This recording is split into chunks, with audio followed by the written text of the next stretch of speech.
Pro Synth Network.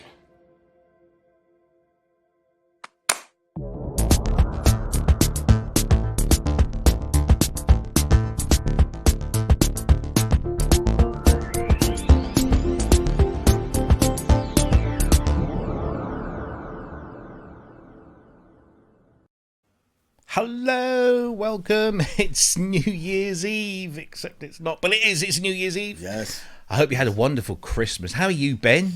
I'm good, yeah. I'm a bit cold. That's why I've got this ridiculous head garment on. But It looks like you've burgled the place. Yeah, I do. I do look like a burglar, don't I? But it's absolutely freezing. I've got like an oil heater thing here. Oh, wow. Careful, you don't melt anything. Yeah. It's Jeez. really bad. Don't you have central heating up there, or is it still the 19th century? It's all frozen. It's all frozen up. Yeah. No way. It's like you know, Game of Thrones, where they have that big wall. It's like I've never watched it.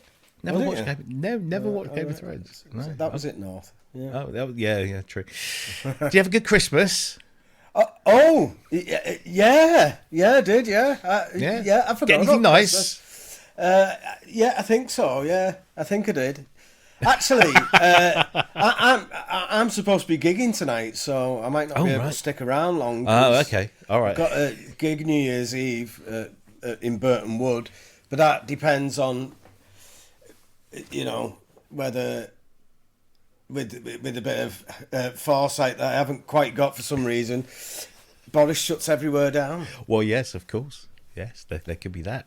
Yeah, I completely lost where I was going with that. Then. Maybe we should sort of like talk about being locked in for the last few days, just in case that happens, and then we can edit. Yeah. Well, I'll tell you what we'll do. We'll do two options. One where it hasn't been locked down, and one where it is. This is the hasn't. I'm gigging tonight at Burton Wood. Okay, Rob. excellent. Yeah, right. And the lockdown one is. We were supposed to be gigging tonight, Rob, in Burton Wood. Oh. But it's been all called off, hasn't it? Because you're all, stuck at home. Oh, dear. Yeah. Okay, we'll use that in the edit then. Okay. Cool. Oh, dear. We can't keep the pretense up. Listen, to everyone that's watching the show live as we go out, I hope you have all had a happy Christmas and you got lots of lovely, lovely things. But most of all, that you spent some real quality time with the people that you love, or maybe the people that you don't love. Or maybe the people that you didn't love but now do, or maybe the people that you loved and now really don't like. But anyway, we hope you had a wonderful one. And we're here this New Year's Eve to bring you a special show. Excuse me. And we're really just going to kind of look back on 2021 from a Pro Synth Network perspective. You know, kind of, our favourite bits of our favourite shows. I mean, there's been so many great things that you and I have been going through, haven't we? And finding lots of good stuff, lots of humorous stuff, and lots of kind of very profound stuff as well. It's surprising, some of the earlier stuff. Like, I thought that wouldn't even have been in this year. Some of the things I was watching. Like, it's been a long year. I think that's due to various reasons. But, technically, it's been exactly the same length as the last one. I think. Or was that a leap year? I can't remember. Honestly, I can't remember when leap years were. Yeah. But it's technically 365 and a quarter days. Isn't that right? 365 and a quarter, and then that's why we have the. Right. Something like that. I'm sure somebody in the chat will correct us. But the beauty of tonight's show is that we can't see any chat because we're but maybe we're there anyway in some bizarre dual kind of thing. That's what we're going to do. We're just kind of going to go through our favourite bits, and if you're watching and you're chatting, and obviously we can't respond to you live because we're recording this.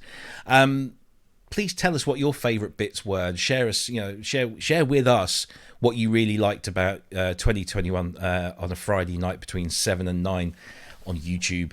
Because we'd love to know, because that will give us it might be a weather vane, as they say, to where we sort of focus our energies next year, and we'll talk about that a little bit later on as well.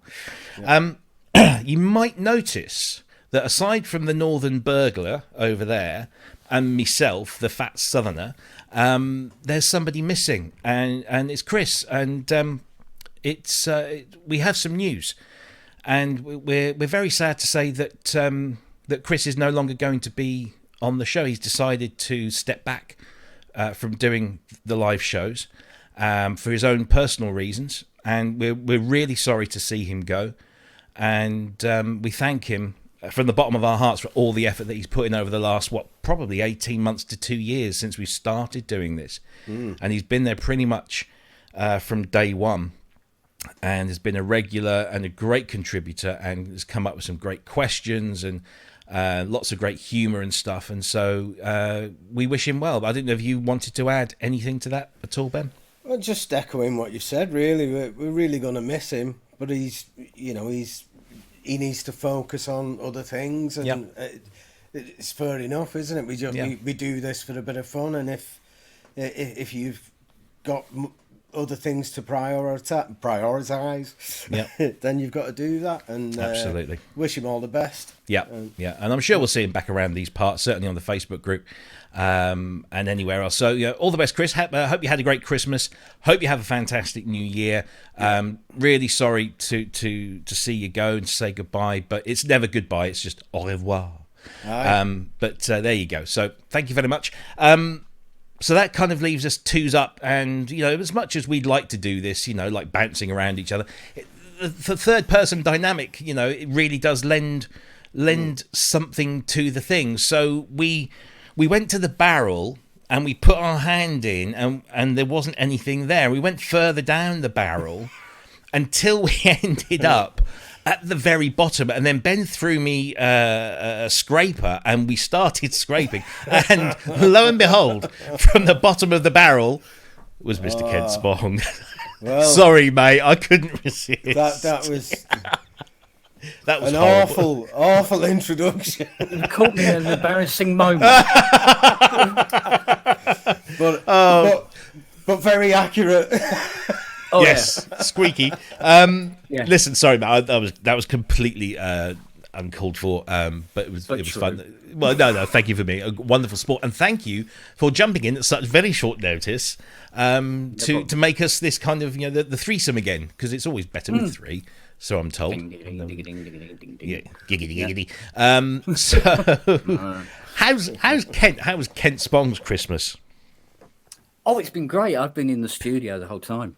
Is it getting a bit smelly now? Well, it was smelly to start with. Oh, right, okay. So, yeah, I got that PlayStation 5 I asked for. I got my new Chrysler. What else did I get? Other things? No. It is a bit blowy tonight, and she did. All right.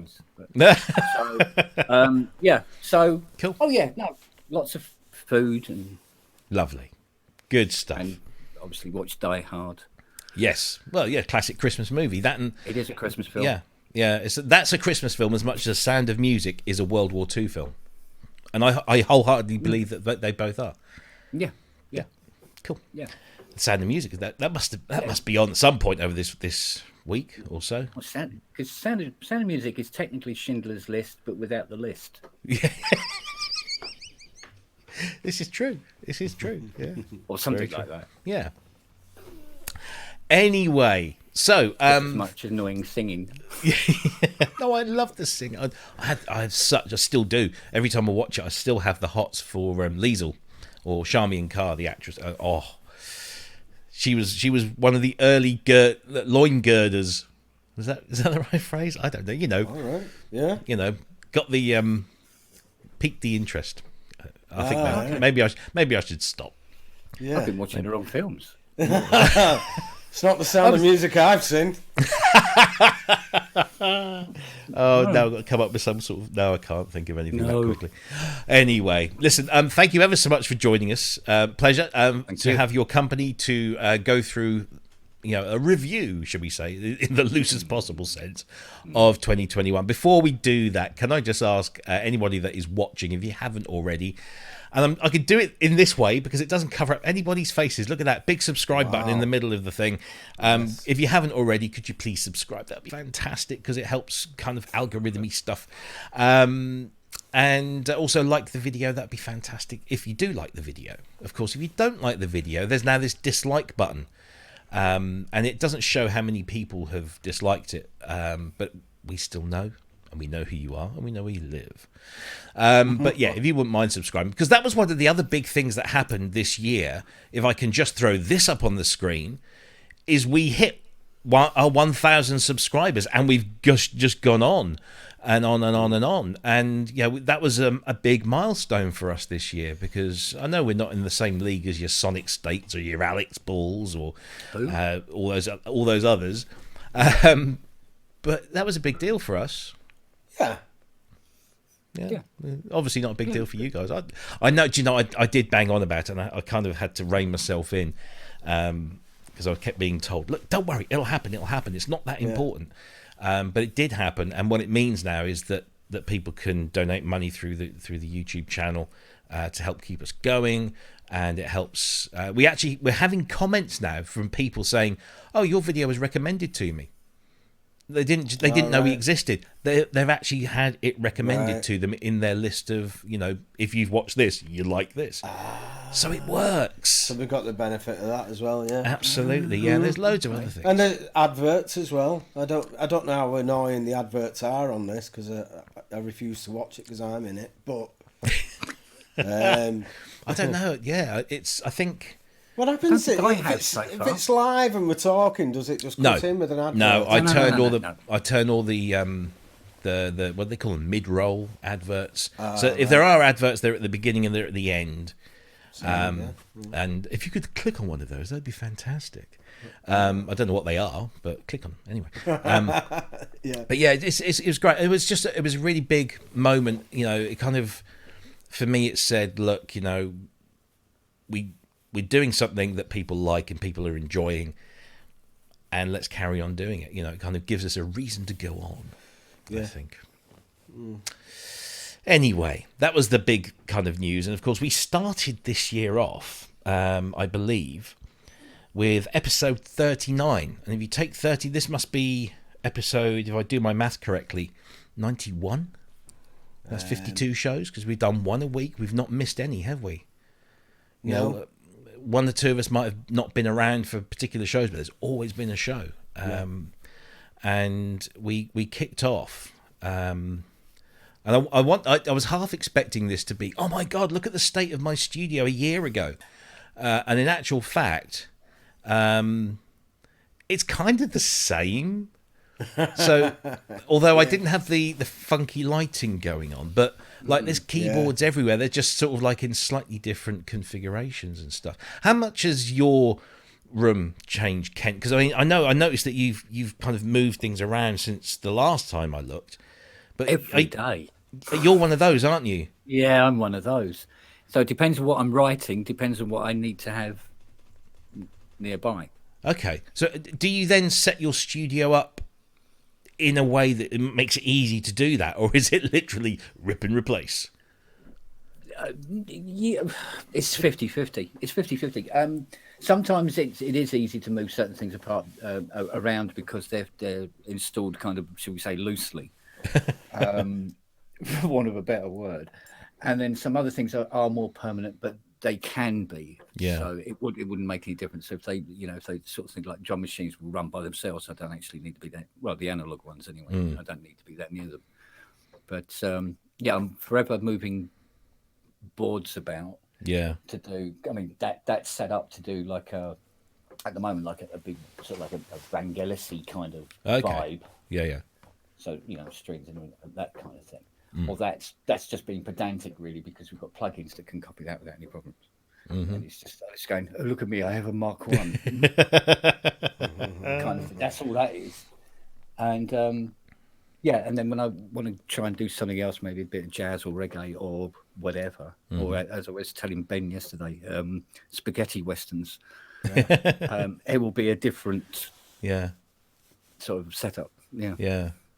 What's that on top of the string machine there? Is that the that's the TT Cyclone 78. Cyclone, that's the one. Yeah. Any good? Yeah, it's so Yeah. good. I bought two. I didn't Wow. actually mean to buy two, but I did. I'd forgotten I bought one and bought another one, and then one arrived and went, oh, that arrived quickly. And then, of course, the following week, another one turned up. Wow. So mystery cleared up. Yes. I saw the other side of your studio for the first time. Not when I was visiting your house, strangely enough, but on a Facebook post. And you've got two of those soft tube things there. Oh, yeah. They're coming in useful. Is that the or... console one? I hopefully this will make some other people feel better. But I bought these things about 6 months ago. I registered them last night. And downloaded the software last night. And while funny enough, I was telling Ty about this earlier. He called about an hour ago. And he said, he goes, well, what were you doing? I said, well, I went to the Softtube site to get the software for the Console 1 and Console 1 slider, fader, and found that I'd also bought the Mini Moog 72. The plugins. I didn't know I bought that, but it was in the list. Go, you haven't downloaded this yet, you know. No. And there was a couple of other things I bought I'd completely forgotten about, and so I got them down as well. So. They're really good, those synths. Yeah, the soft tube synths are really, really great sounding. The Mini is very, very. It's really powerful. It's lovely and strong. Yeah, it really is nice. It produced some really nice bass notes for us. Nice, cool stuff. So, we're going to have a look back over 2021. So we started off with episode 39. I don't think we had anything sort of spectacular. What did we talk about? What were we talking about a year ago? We were talking about the Letimix gain match, Soundforce, the Soundforce SFC 60 V3. Can't remember this stuff. Yeah. Audio Things, Texture Granular Reverb. Now I do remember that, and also the Arturia, the Arturia Chorus June 6, because I think that was on a freebie. Because they've just done another one, haven't they? The Tape Mellow, which is like a tape-based lo-fi thing. Yeah, get it before tonight. I've got this computer here. Yeah, but music. Yeah, just register. Just register it and log it in. Otherwise, you can't do it. It doesn't matter if you download it. Just register, because you've only got 3 or 4 hours. He's looking at his watchless wrist. Oh yeah, I have, haven't I? Yeah. You've only got a few hours. So we talked about that. Then we talked about our New Year's resolutions, and actually that's something I'm going to ask you guys. Not so much about resolutions, but and we also talked about music tech predictions, and so maybe we'll talk about that. How you maybe see 2022 panning out. But that's what we were talking about 1 year ago. But we've had so many great shows and so many great guests. Shall we list the guests that we've had since the beginning of it? So let's go through this. We've had, since episode 39, we've had Dominic Hawken on a number of times. He's as a guest and as a co-host. We had Tom from Synth Anatomy on. Who else did we have? We've had Simon Alexander on at least twice, if not more. Love sight. Yeah, absolutely. Big up to Si. I don't know where he is in the world at the moment. He's flying around somewhere, but hello. We've had Michelle Moog-Koussa and Dina Perlman. Wow. Yeah. Superb shows, both of those. We had Alex Ball and of course Geert van Schlänger. Yeah. We've had, who else have we had? Oh, we've had, of course, the marvelous Philip Taysom from Modal Electronics. And of course his business partner, his colleague, shall we say? John Bickle, the sales VP, I think, VP of sales for Modal. We've had Dave Spears, we've had Ty Unwin, we've had this man here. Kent, He's been on God knows how many times, can't shift him. We had Dr. Manny Fernandez, of course, of FM and all Yamaha kind of fame as well. And we had the wonderful Matt Baxley, who's just super, super cool. We've had twice Lisa Belladonna. What a fantastic guest. We've had Michael Oakley, synthwave superstar. Yeah, I discovered his music through that, and he's really good. He's very prolific, very good. We had Roger Lyons, keyboard tech for Alt J and New Order, and Yeah, a really top guy. Unfortunately, his internet connection wasn't great, was it? So we need to get him back on with an improved internet connection. Suit and tie guy, John Drake. Yeah. We had him on. He was fantastic. He was and very entertaining. I thought. Very entertaining. We get that whole he had studio a tour thing. CS60 as well. He had a CS60. I know. He was there, running about. And he did that whole Multi-camera. studio. He had the whole multi-cam thing, and we'll come back to that in a little while. We had the great Jeczalik on from Art of Noise. That was a fun show. I remember you kind of clashed a little bit, didn't you? No, we didn't clash. He destroyed me. He ripped my heart and soul from my chest, and we'll come to that later on. We had the brilliant Simon Glenister on.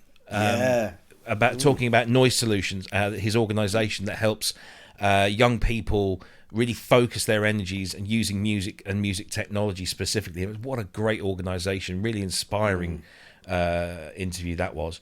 We had the great Jim Danica, who's I think just finishing up his Christmas tours with Amy Grant and Michael Smith. He's a fellow Yamaha DX fan as well, and of course his fantastic main stage plugin Backstage Pass, which we spoke about and he told us all about. We had Marc Doty. Finally got Marc Doty on the show. We followed him up.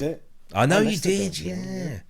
We followed him up with Dave Bessel of Node fame and many other things besides. That was super interesting. It was.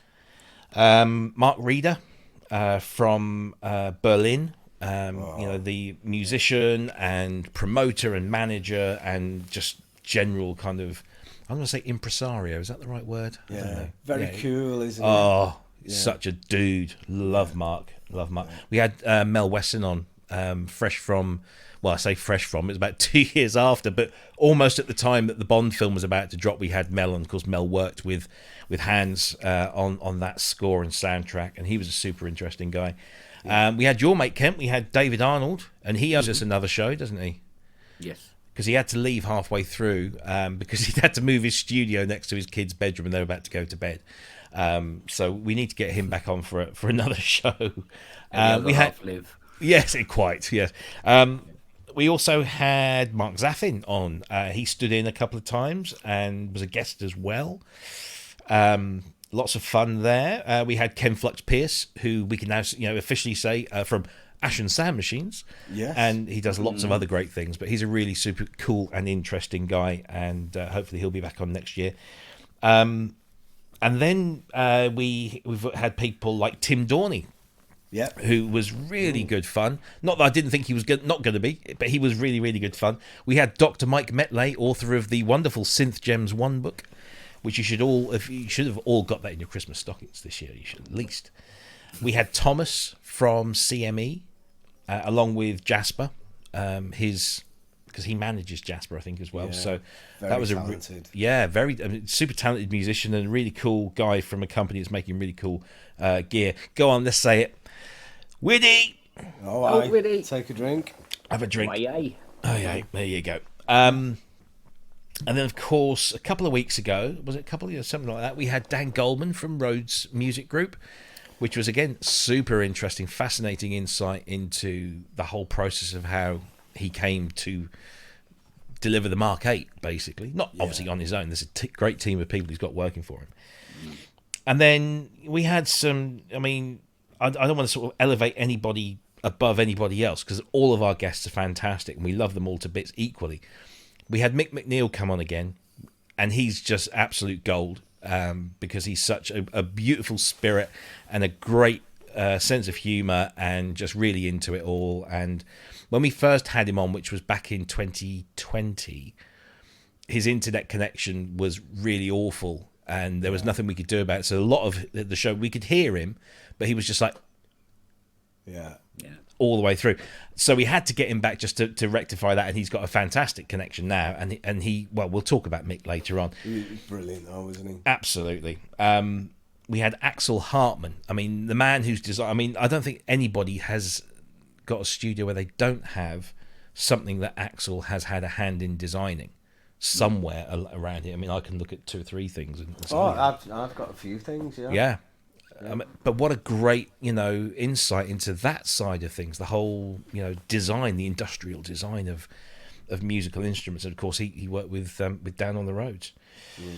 And I have to say that my personal favourite of all of them, mainly because I just never thought we would get him on the show. He's that big, was Steve Porcaro.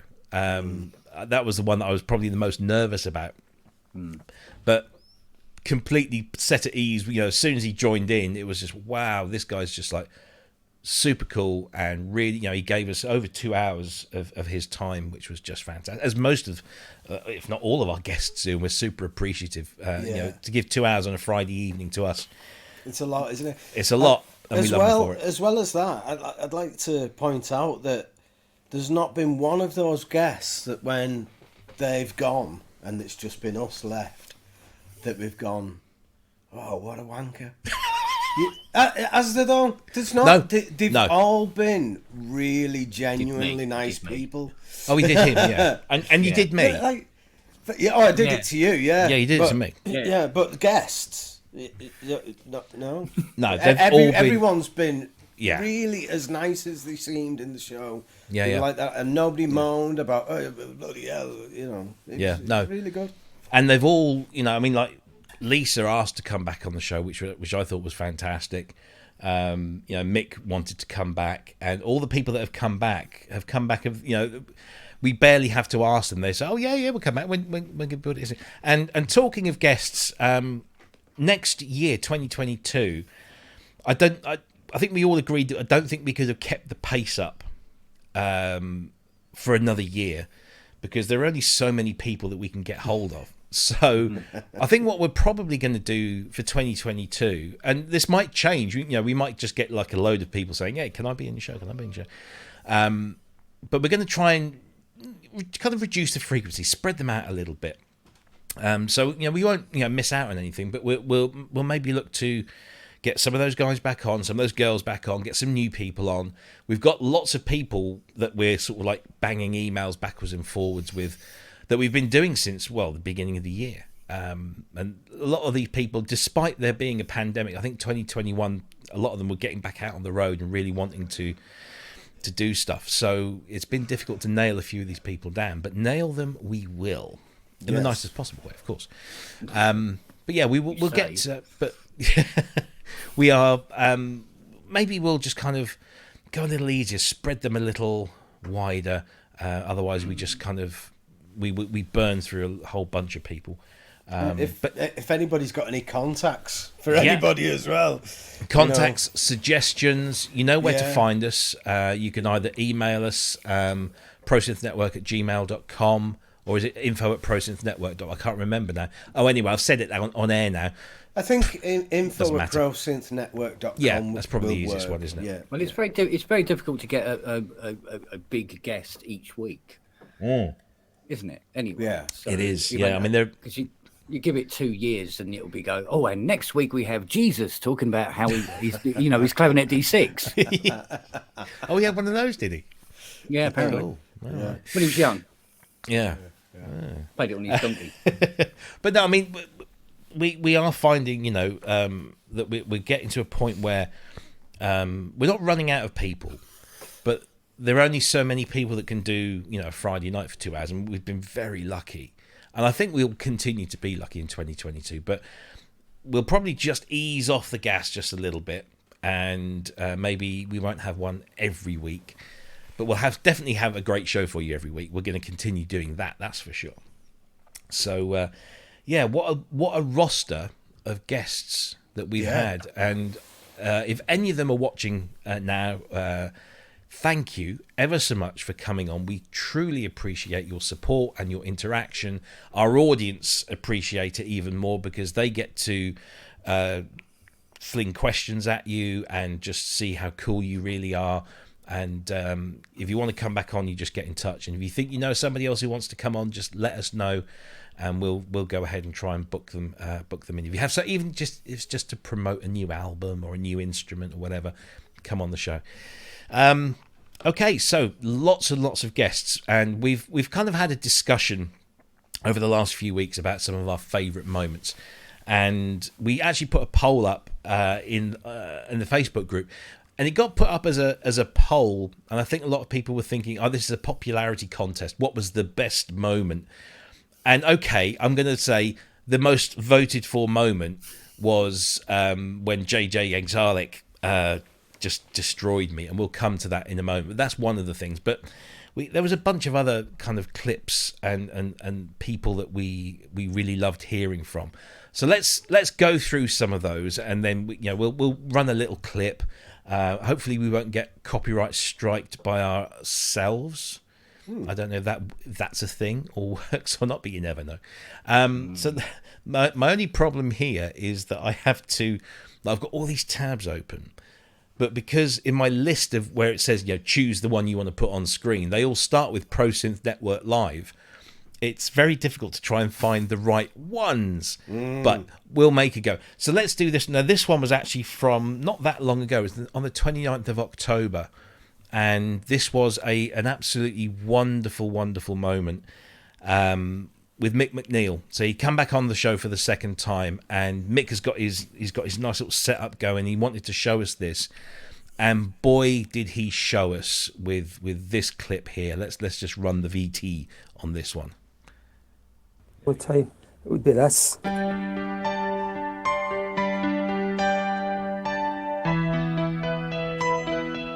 That sounds familiar. Yeah, what is that? Sounds like a hit. That could get in the charts, I think. Hours.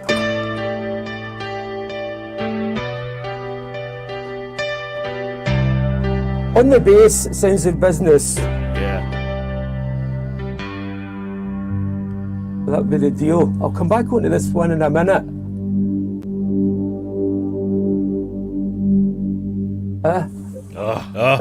I'll say I still get goosebumps when I'm watching that. That was just really just something else, wasn't it? It was brilliant. Do you say like never meet your idols and that? But Mick, what are you hoping for if Mick MacNeil doesn't? He's super talented. He's dead nice. He's just really lovely. Yeah. And it's not piranha or anything. He's just a genuinely nice bloke, and chatting with him, it's always an absolute pleasure. But that performance, because we weren't expecting that at all. He didn't say to us at the beginning of the show, "Oh, by the way, lads, would you mind if I knocked a couple of tunes out on the keyboard?"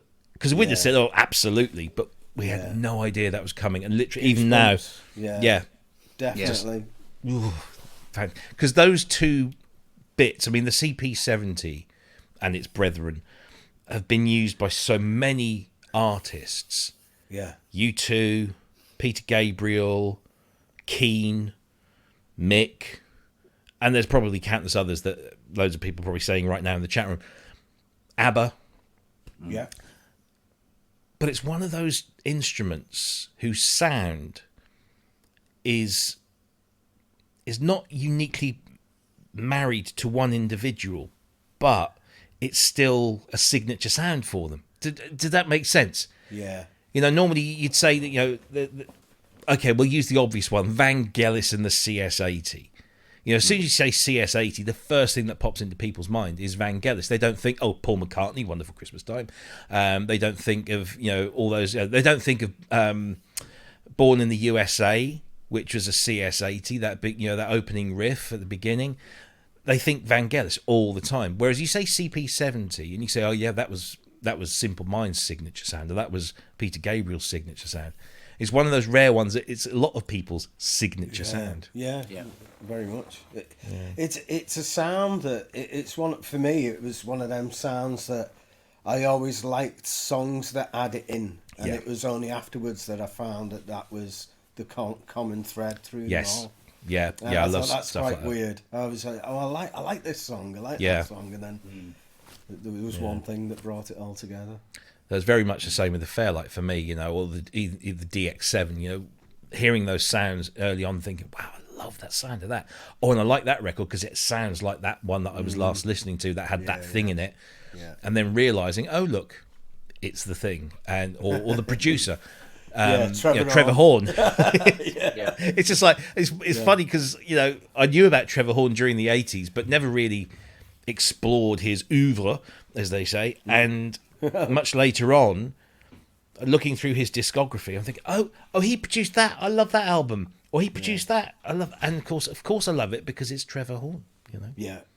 Yeah. It becomes that you're a fan of the producer more than that particular band. Yeah, You like that band because but you like the album that he did. Yeah. Yeah. Oh, they must be good. They're working with Trev. I'll give them a listen. There are a few exceptions like Pet Shop Boys. I mean, I absolutely adore the Pet Shop Boys, but they worked with him on a few tracks and then much later a complete album, and that was really good. But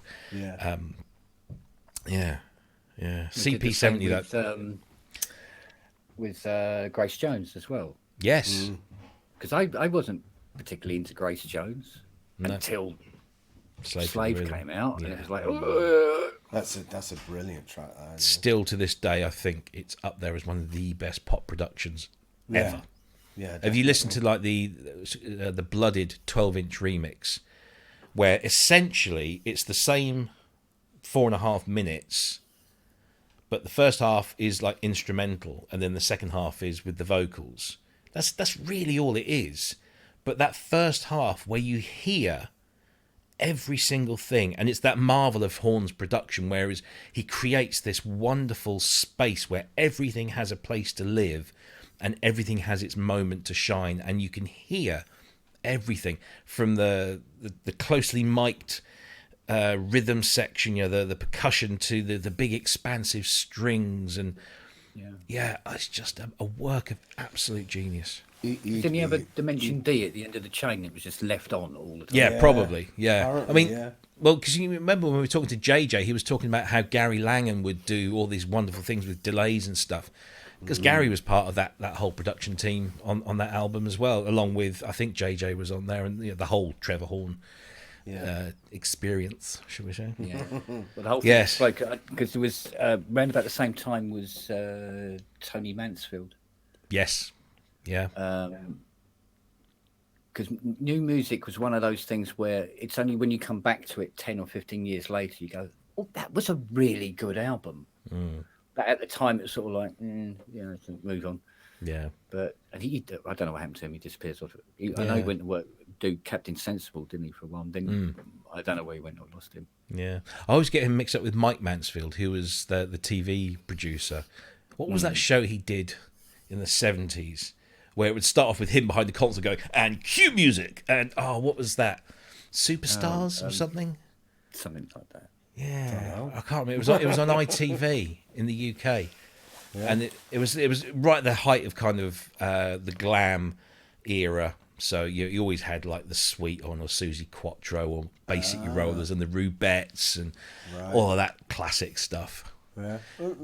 And he who shall not be named, Gareth of Starry Sprinkly Stuff. You know what I mean? Yeah.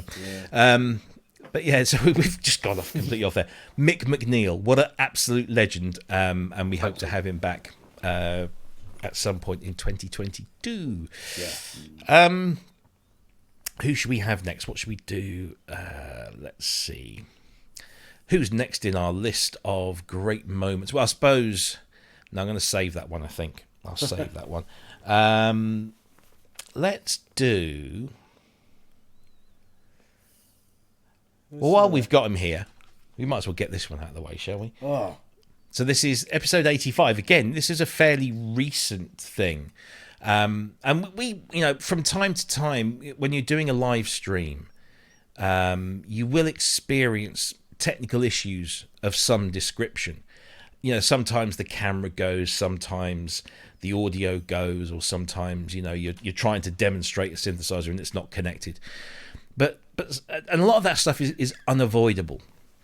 However, there are moments when it can be completely avoided. If only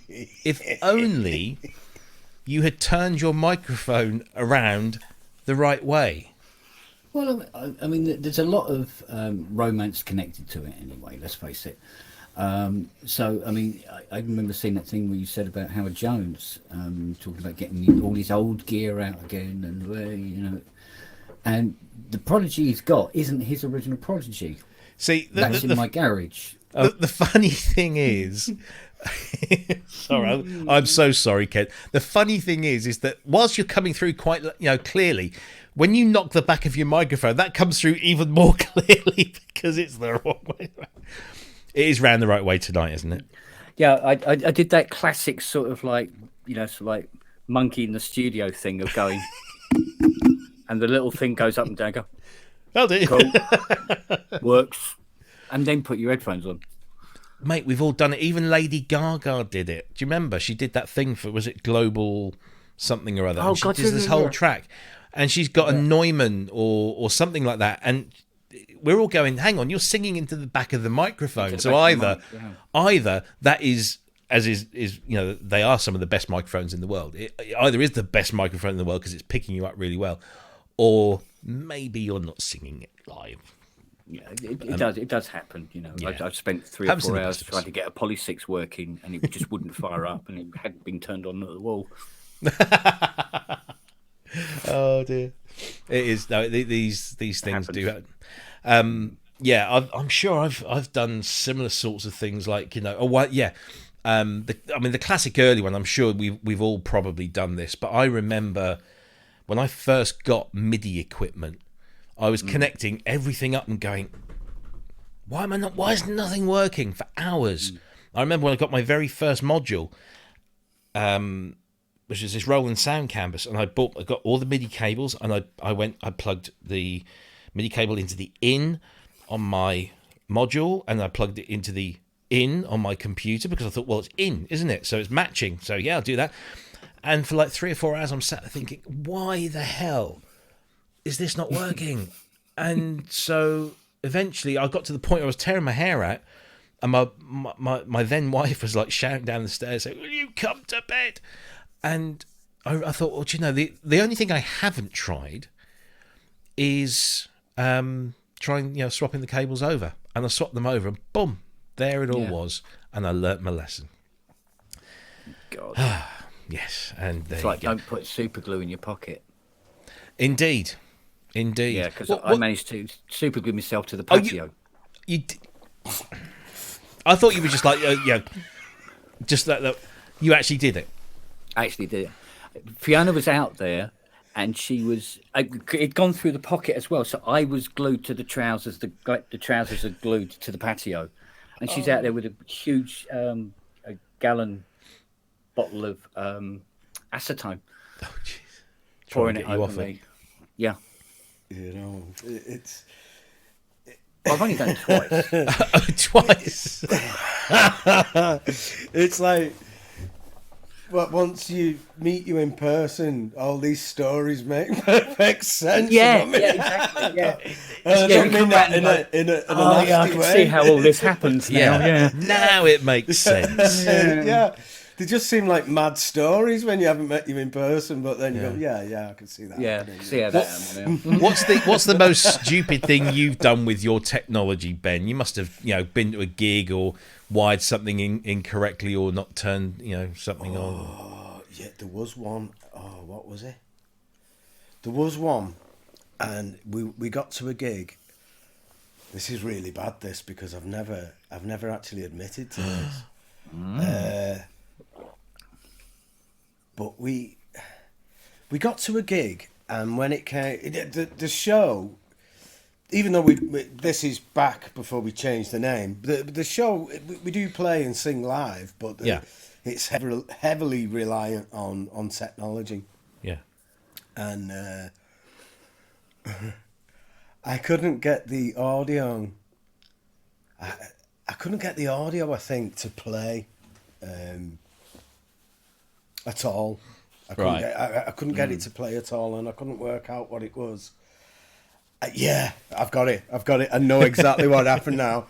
I couldn't get the audio to play, and we're there all set up, ready for sound check and everything, and I can't get any audio. It's gonna sound really bizarre, me just playing like piano offbeats and nothing else. we can't do the show like this, and. It turned out that it was a Roland Eddie roll sound card. Oh yes. And it used to have a switch on it for mode. This was the bit that I couldn't. This was the detail I couldn't remember. It had a switch for mode, and one was like standard mode, which was like you press a key on your synth, and you were lucky if the note actually sounded before your next birthday. That was normal mode, and then if you put it into advanced mode, that worked quite respectably, but that needed ASIO drivers.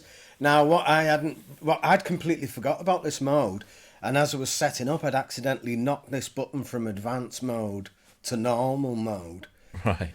which meant that it had no drivers for normal mode because I never used that. Yeah. So there was nothing, and no matter what I tried, I couldn't get it back because I'd forgot all about this little switch on the front of it. And we actually packed up and went home without playing and without getting paid. And it was all because this little switch had got knocked. So the rest of the band are going to kill me for that because, yeah. But it does beg the question, doesn't it? Why does it have a normal mode? Yeah, because it sounds useless. Yeah. Well, I've got the sound canvas, which has obviously preceded, the Eddie roll kind of stuff. And it's got a switch on the back for the serial MIDI connection where you've got like PC1, PC2, Mac, and something else. And it's very particular about what you have it connected to. And I seem to remember when I had to connect it to my PC, I had to have it in Mac mode for some reason because the drivers wouldn't correspond. But it's a tiny little switch at the back. And if you don't choose the right one, and it doesn't really make it that clear, I feel your pain. Yeah. That was a pretty bad mistake, really costly one. Like. Well, you learn, don't you? You never do that again, unless you can, and then you do stick yourself to a patio with super glue on the second occasion. Yeah, I've had a memory Moog. I knew that the guy was coming, and I just wanted to check it over just to make sure everything was working before he collected it. I plug it in. The display's not coming on. I'm going, my God, what's happened? This thing was fine yesterday. I'm playing it. I'm getting like 2 notes out of it here and there. I'm turning knobs. Nothing's happening. So turn it on, auto-tune again. No, it's not working. This is flickering. There's audio is crackling. The knobs are awful. And I'm going, oh, my God, he's going to be here in like half an hour. So I'm frantically working on this thing. And the doorbell goes. And I'm going, God, he's here. And this thing was like now 100 bits all over the floor. So I bring him down in the workshop and I apologise. I'm saying, look, I'm so sorry. This thing was working perfectly. I've tried everything I possibly can to get this work. I don't understand it. It was fine yesterday and now it's a wreck. And he goes, my one's in the hall. I just passed it.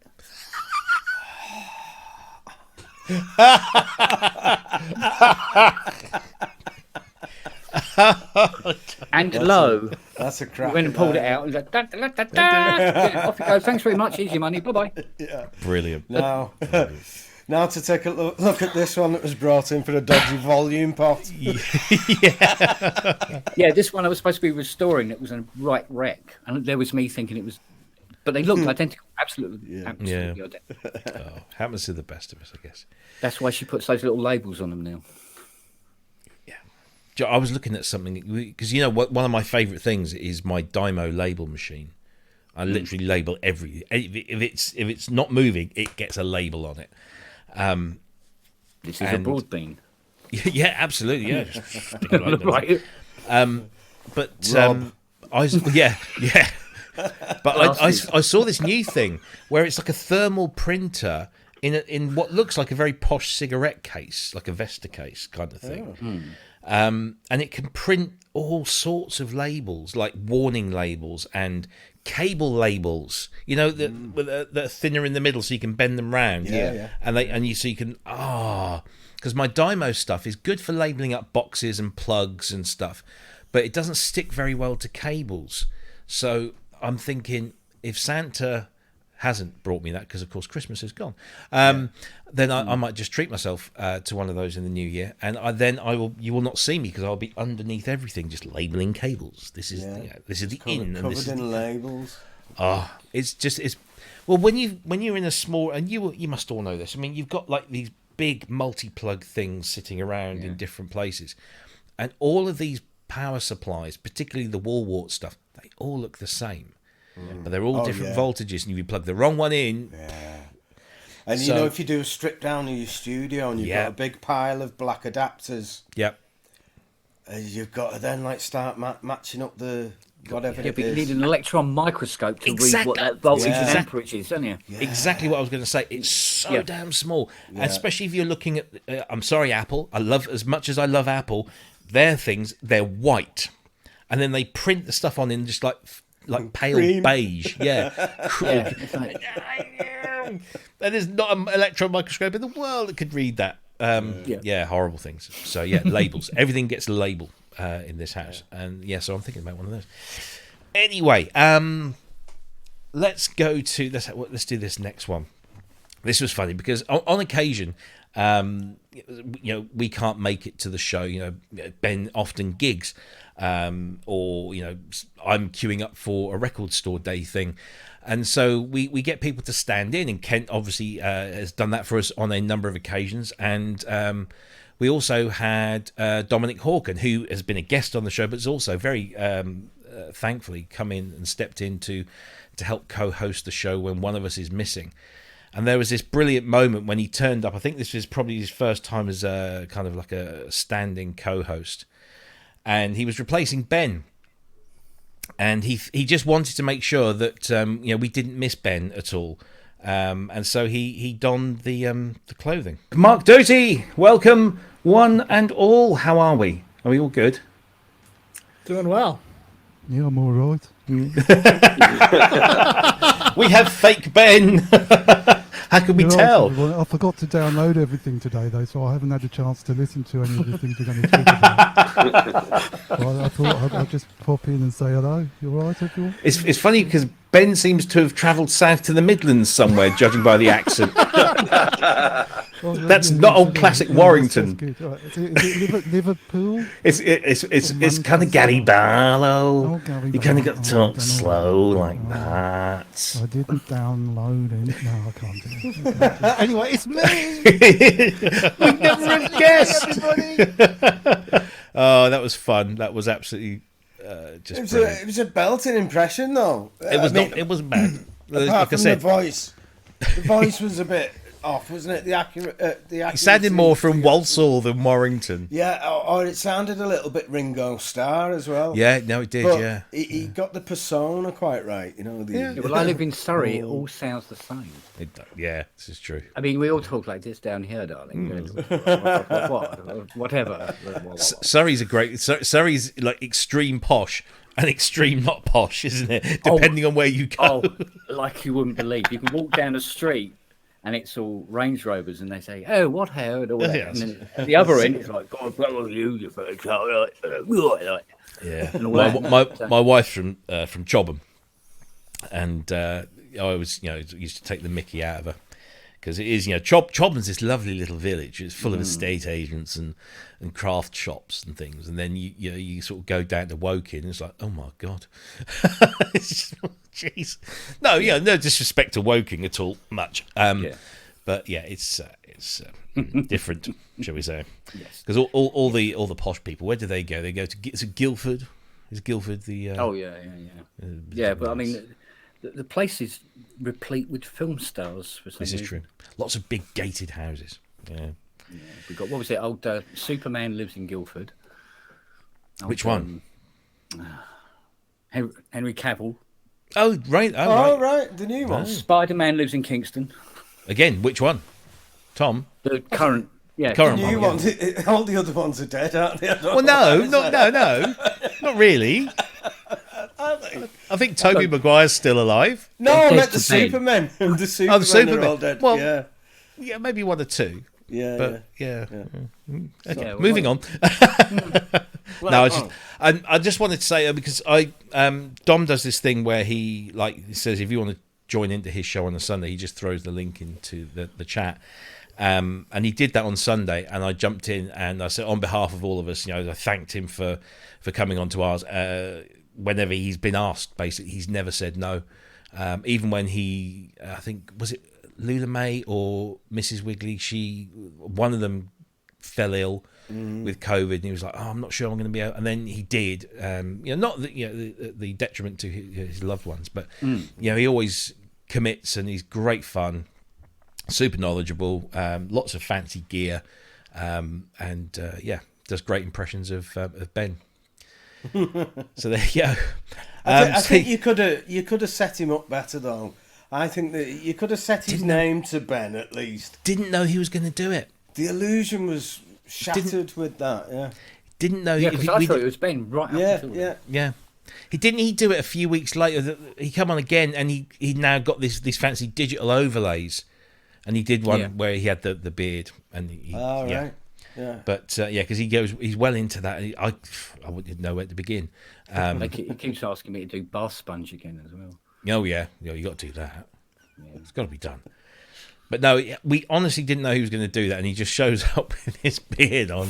What's he doing? Oh, there we go. There we go. Bless him.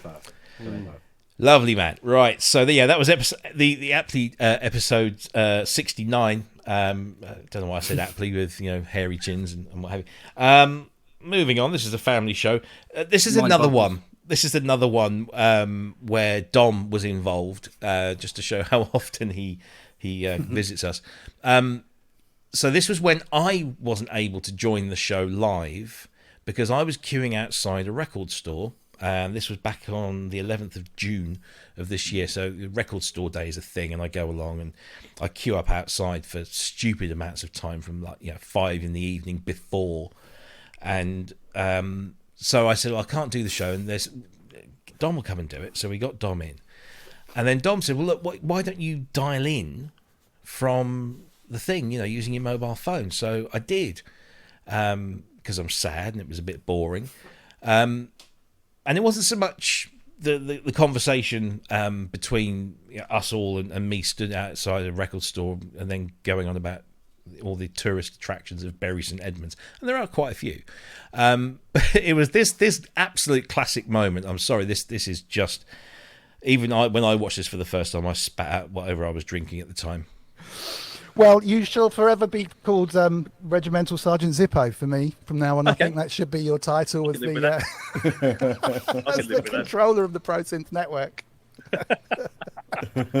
We should probably have a look at something synth related for a moment, if that's okay. Is that all right, Rob? Absolutely. I'm going to go now because my phone is getting really hot and there's probably battery. Yeah. All right, no worries. So, pop up whenever you want, and if I see it pop up, come and join us in a minute. See you later. See you later. See you later.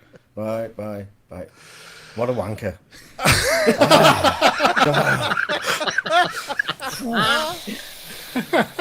Well, we know if he loses his job and Pro Synth Network goes south, that he'll have a full and wondrous career giving tours on top.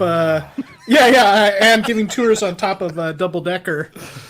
Absolutely, it's fascinating, isn't it? I'm a little disappointed there weren't more people, but I guess they'll arrive quite soon. It's not central London, isn't it? It's Bury St Edmunds with a small record. I mean, what a shop to have though! If you're into music in Bury St Edmunds, that's not the kind of shop you'd expect to. I reckon tomorrow morning when the doors open, there'll still be just him and his mate. And he just didn't need to do it at all. He could have turned up at 5 to 8. Oh dear. Right. Yes, indeed. Let's leave it. Oh dear, that was a classic. Nobody told me that, and I thought I'll watch the show back. I think it was the following day, and I got to that bit, and I just said, "What the hell?" The thing was, I then sent you a message, I think, and said, "I've just seen that thing. What did you call me?" And you were like, "Oh, I was only joking, Rob. I was really only joking." I'm like, I'm pissing myself laughing. Yeah. So cheers. You can see on my face when you're watching it the moment that I realise what I'm going to do. Because I'm like sat there like that, and then I go. I have to watch that back. And then as you go in, I go like, "Love you," like make a big fuss of you before you go. Oh, you set yourself up very well there. You did. That was funny. That was a funny moment. Really enjoyed that. But again, thank you to Dom for stepping in on that day, as he's always done, which is great. Let's see, what else have we got now? Let's have a look. and see what's this one here. Oh yeah, this one was again another a kind of unexpected moment that we have.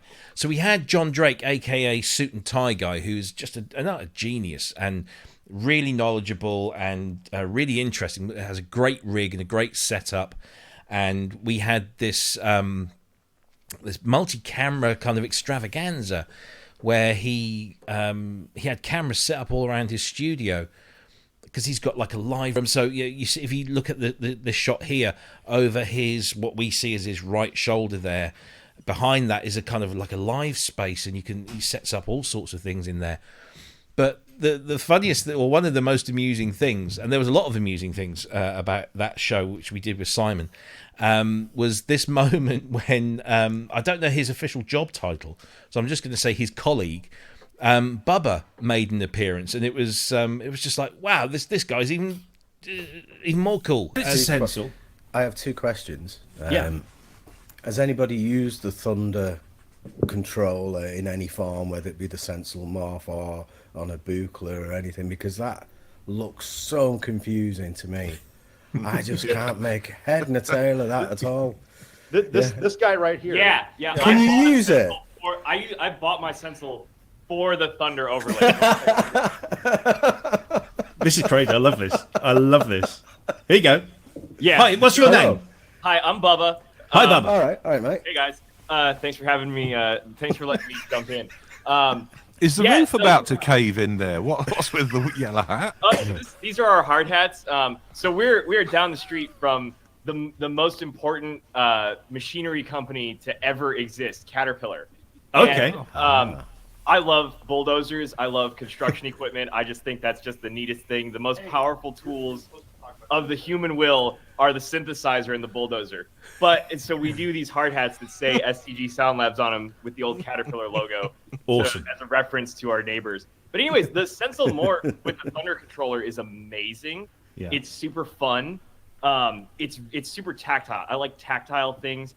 I like to be able to grab something and feel my way into a thing. So I use it with a video module, Eurorack video module called Structure from Erogenous Tones. And they're great. It's super fun for that, because everything that I do with the Structure, like, it changes all the time. You know, I'm always changing, like, whether I'm doing raster processing or feedback or generating video images and stuff. And I just grab the Sensel every time, and the Sensel can change. You know, the patches change, but having something that's not just a row of generic sliders and a row of generic knobs is really nice, because, like, if I've got a simulated video mixer, for example, or a simulated mixer, I can group the controls in the unit, in the Structure, around where it makes sense for me to put my hand a certain way. Right. So, like, different. And we could go on listening to Bubba there for ages, but you get one guest or two guests for the price of one, which I thought was great, and his enthusiasm was just infectious. I suggested that clip, but I've realised it isn't as impressive as I thought, because I thought he was a workman. He was just passing. I just like. Well, we all wondered what is this guy doing in a hard hat, and then he explains, and it's completely legitimate. Because they operating heavy machinery with a blunt that big, that can only end up in. We were wondering what he was smoking, and it was revealed quite prominently. But what a great show that was! I mean, you had to be there, man. Suits, Suit was brilliant, wasn't he? Anyway, and then like you got Bubba in as well, like for like no additional pounds, not the thoroughly entertaining. Yeah, no, it was really good. And so there's all these different camera angles. We love it when our guests really get involved. And Suit was absolutely on the money, because you notice he switched cameras. The camera he was on was like a 1980s, and he'll tell me I'm wrong, but it was something like a CCTV kind of camera, wasn't it? Yeah. Which kind of had this cool effect. And then he switched to the high res thing, and that's really cool.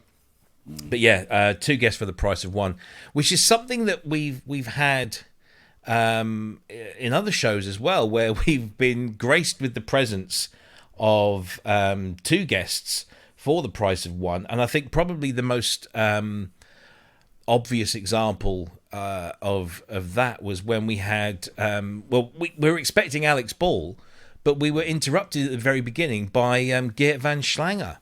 Hell of a segue, that one. Yeah, who turned up and proceeded to tell us about his first ever synthesizer, which we picked out as a bit of a classic clip here. Geert, welcome to our humble little show, and thank you ever so much for joining us tonight from your little studio there, where I guess you do all of your work. It seems like you have a really nice collection of synthesizers there. I was always wondering, like, what was your first synthesizer that you got into?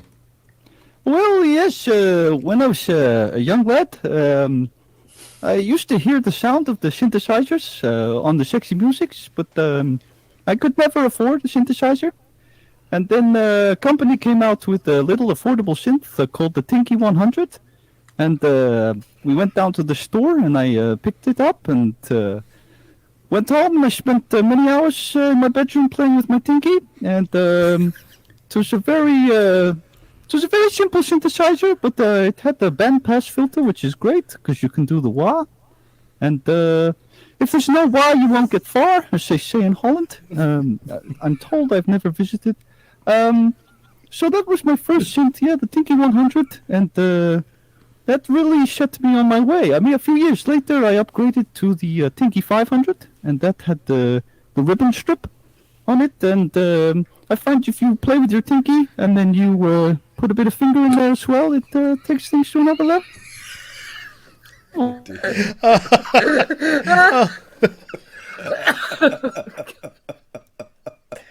was like,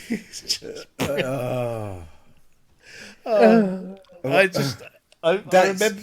He said that he went on to describe how he was busking with his mate and he got out his Tinky in public for the first time, and that's when he was discovered by the porn film producer who employed him immediately. I love this bit. He then went on to compose his first score for Saturday Night Beaver. It's just brilliant. The hardest thing was trying to keep a straight face, and then I realised we're still on a fours up shot, and I'm sniggering away there, and Chris is like this, and you're sitting there, you're stony faced, and you're brilliant. This is really interesting stuff. I was losing it inside. I know. And then and then I realised because I was enjoying it so much. Yeah. The thing with this is that made my life very, very difficult because I've got a customer who kind of looks and talks like that. And he's got some lovely gear, but when he comes over and I'm there going. You sure it's not Alex in disguise? Yeah, it's fine. Yeah, she does. She's a lot. Oh, he talks. Oh, this. You can tell by the look on her face, she's really loving this. Yeah, absolutely. Yeah. And now on with the music. Yeah. Oh, that was absolutely brilliant. I hate to burst bubbles and everything, but we'd had this conversation with Alex. Can Geert come on the show? Can he come on the show? And he was a little bit like wary of doing it because he didn't want by his own admission, when he does those fantastic videos that he does on his channel, which is now well over 100,000 subscribers. It's just a brilliant channel. He said, look, I think all of these things through, and it's kind of heavily scripted, and I tune it, and I'm not sure if I could do this live. Oh, come on, mate, you'll be fine. We managed to persuade him to do it. I'm so glad we did. So much so that Ben, you were very generous, and you edited that whole clip, so you can just watch the Geert van Schlänger clip if you want to, or you can watch the entire show where Geert has to say goodbye, and then Alex appears as if by magic, and then proceeds to give us a fantastic interview himself as well. And we'd love to get him back on the show, but he's bloody busy. He's like, oh man, what is this man not doing? It's quite prolific though, isn't he? He does make a lot of videos.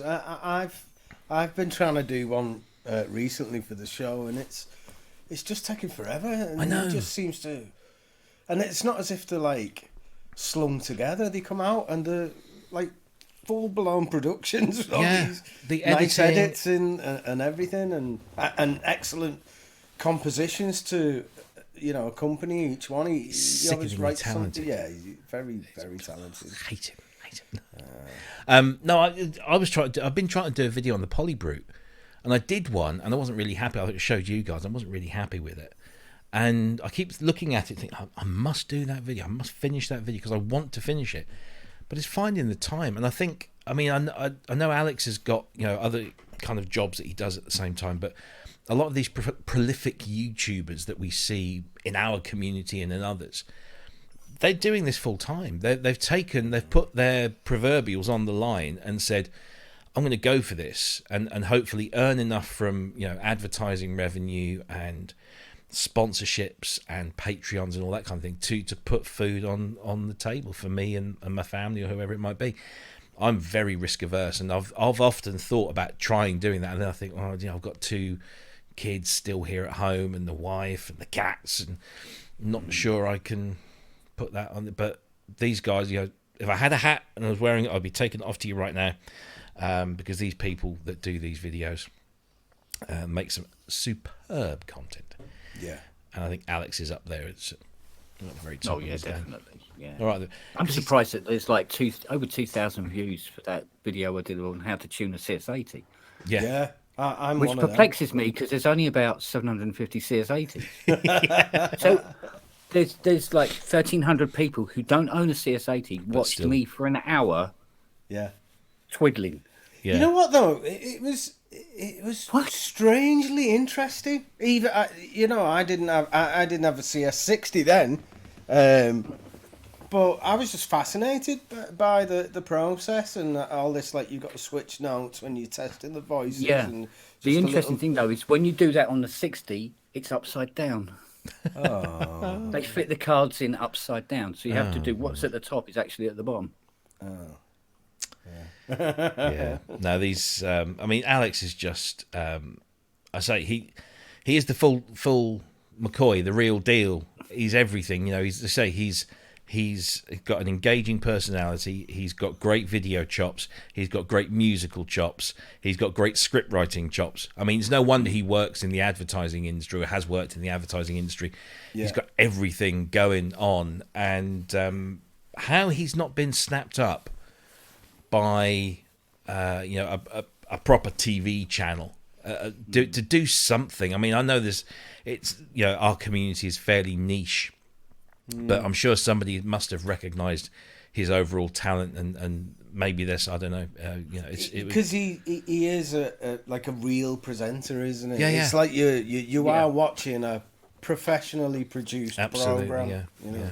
And he's doing it all himself. Yeah, he's not just a face with a great voice and presenting skills. He's a great video maker, a great video editor. He's a great musician. So yeah, we're blowing smoke up yours today, Alex, but it's bloody worth it. And more power to you. I don't understand how he hasn't been snapped up. He's really, really shit at snooker, though, I believe. Oh, that's it. Oh, there you right. go. Because I've even written jokes before now that have been used on TV. It's not hard to do, and people will take it on without any problem. Why he hasn't been picked up, I don't get. Yeah. Because everything is so well thought through. It's obvious he's not just thought, I'm going to make a video about this and just thrown something together. Or even one of the big synth manufacturers, like taking him on as a... That seems to happen, though. Isla Instruments got him to do the whole video manual, didn't they, for the S2400? Right. Oh, well, that's pretty cool, yeah. Yeah. And then didn't he... I'm sure there was something else, some other manufacturer. He's being picked up here and there, but still within this our little bubble of synthesizers. I wouldn't be surprised if here in the UK there's this channel called BBC Three that used to be on kind of proper telly, as we call it, and then it got moved to online only. Is now coming back, and that channel tends to do new stuff. It introduces new people, and who knows. He ought to be. If somebody from the BBC is listening, get on the phone to him. Yeah.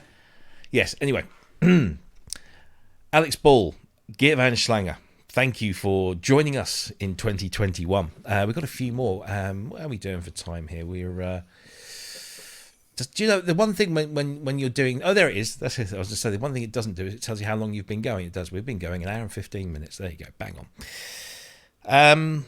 Because I want to speak to you guys about, like, you know, next year and all that kind of stuff. But let's have a look here. Actually, talking of Alex Ball, when he was on the show, we had this clip, which was about the synthesizer, the software synthesizer that we, as the Pro Synth Network, decided was our favourite software synthesizer of 2021, which was OBE from GForce. And Ben thought it might be interesting to see what we kind of said about it at the time that it actually came out. Let's talk about this thing, because, you know, it's still, I think, reverberating around the synthesizer world, and that is the news of the release of the new instrument from GForce Software, which is the rather marvelous and stupendous OBE, which was announced a week last Tuesday, I believe, to rapturous applause and some not so rapturous applause, but we'll come on to that bit later on. And of course, this is a replication of the Oberheim 8 voice, so it's 8 SEM modules, but done in that typically brilliant GForce way, where they amalgamate everything and add some really cool features and just nail the sound completely. I'm going to come to Alex first, because you did a video for this, and you've clearly had your hands in this for a little while now. What were your kind of first thoughts when you first got to play this instrument, because it is a beast?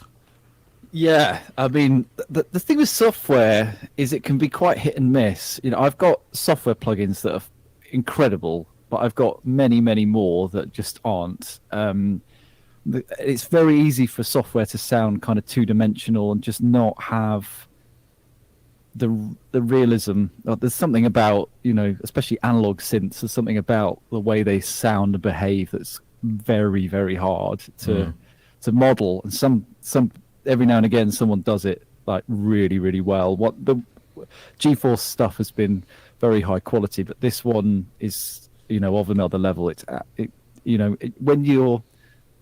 When you load it up and you just have like a SEM and you set up a sound and you play it back, and then you add the next one, then you add the next one, it was quite eye-opening. It sounds fantastic. It really does. And we all agreed.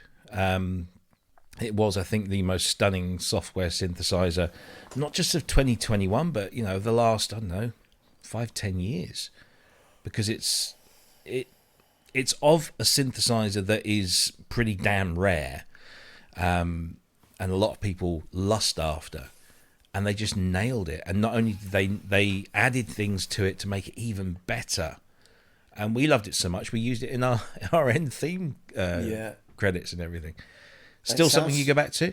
It sounds superb. Yeah, it's still makes you smile every time you use it. It's like, yeah, that was well worth buying it. Because I remember somebody said in the chat when I was watching the show again, doing the research for this, somebody said, I can't remember who it was, welcome to the Pro Synth Network, everyone, sponsored by GForce. And the thing is, we weren't. We were genuinely saying what we thought there. Yeah. And we did go over the top because we were blown away. Yeah. And we still are. Well, I am. I know Chris loves it. Yeah, I do. And it was just, I think, like Alex said in that video then, it was just a head and shoulders above everything else. Well, maybe the Yuhi, like Diva and what have you, they're really good as well, but this is just, it's in a different league, the OBE. It's fantastic. Absolutely. I know you've got it in your arsenal, Kent. In my where? In your arsenal. No, I had the first beta. Dave sent me a beta of it. right at the start.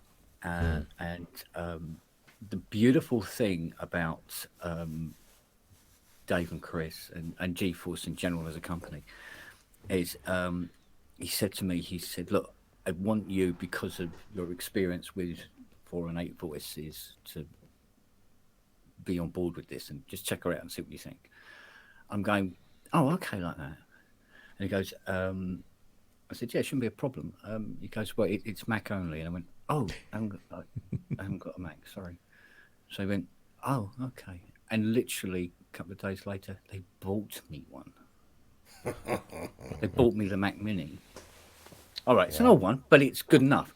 Yeah. And he goes, yeah, now you can try the beta out on it. And I tried the beta out on it. It was like, wow, yeah, this is, because even the beta, you could get an impression that there was a lot going on with this. And by the time it got, went through the various iterations until it got to like the final product, and it was like, man, the thing is big and huge, and it's lovely. It's one of those rare plugins.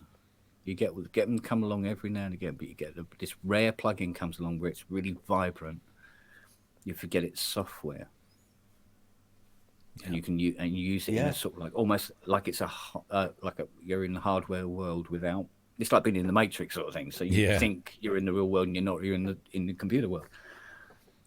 Zebra was another one of those big ones that came along where it just went wow, and and it was fantastic. I think I released a video of me using it. Doing the sort of like typical of me, sort of like, hey, look, you can sound like a CS80 using this. This is how good it is. And I think I released it on the day after they released it. And just say, look, get this. This thing's bloody brilliant. I'm always using it. It's probably a must-have piece of software if you're doing any kind of electronic music. I think everybody should have that. Especially if you haven't got like a real analog polysynth, because there's not much that in the software area that can convince you that it is analog. They can be quite like cold sometimes, and OBE is just it sounds real. In fact, the video itself, wasn't it?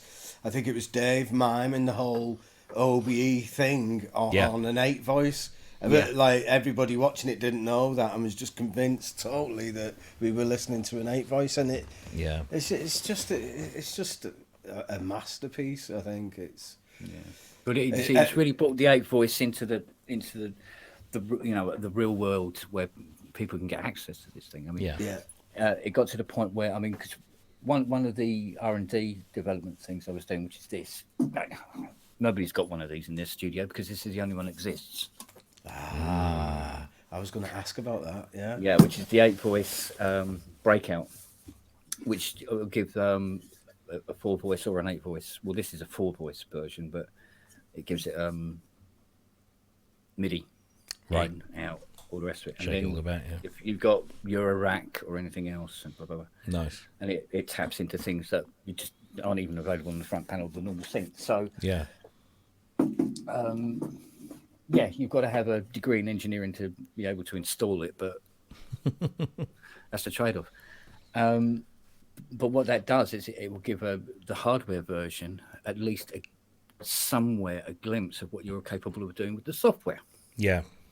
You see, so the software version, so we're going to do a controller. We're doing the flipping, and it's and all that sort of thing.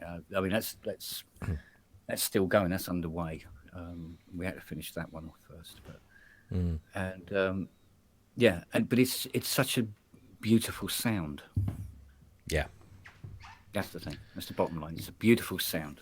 Yeah, absolutely. I think it's the fact that you've got these 8 independent, independent synthesizers that you can and again, this is great. And with a real 8 voice, you have to go through one by one and set every single one of these things up. But the beauty of software is that you can just make the changes on one SEM, and you can choose. You can have it affect all of them or not, and you can do all these wonderful things that just make life a little bit easier. But I think the best thing about OBE is, as you say, it's brought this instrument that was so rare and so inaccessible to the vast majority, if not almost everyone in the synthesizer world, unless your name's Ty Unwin or something, or Dave Spears, and it brings that to everyone. We can now all experience it, and it's not just something that looks like it.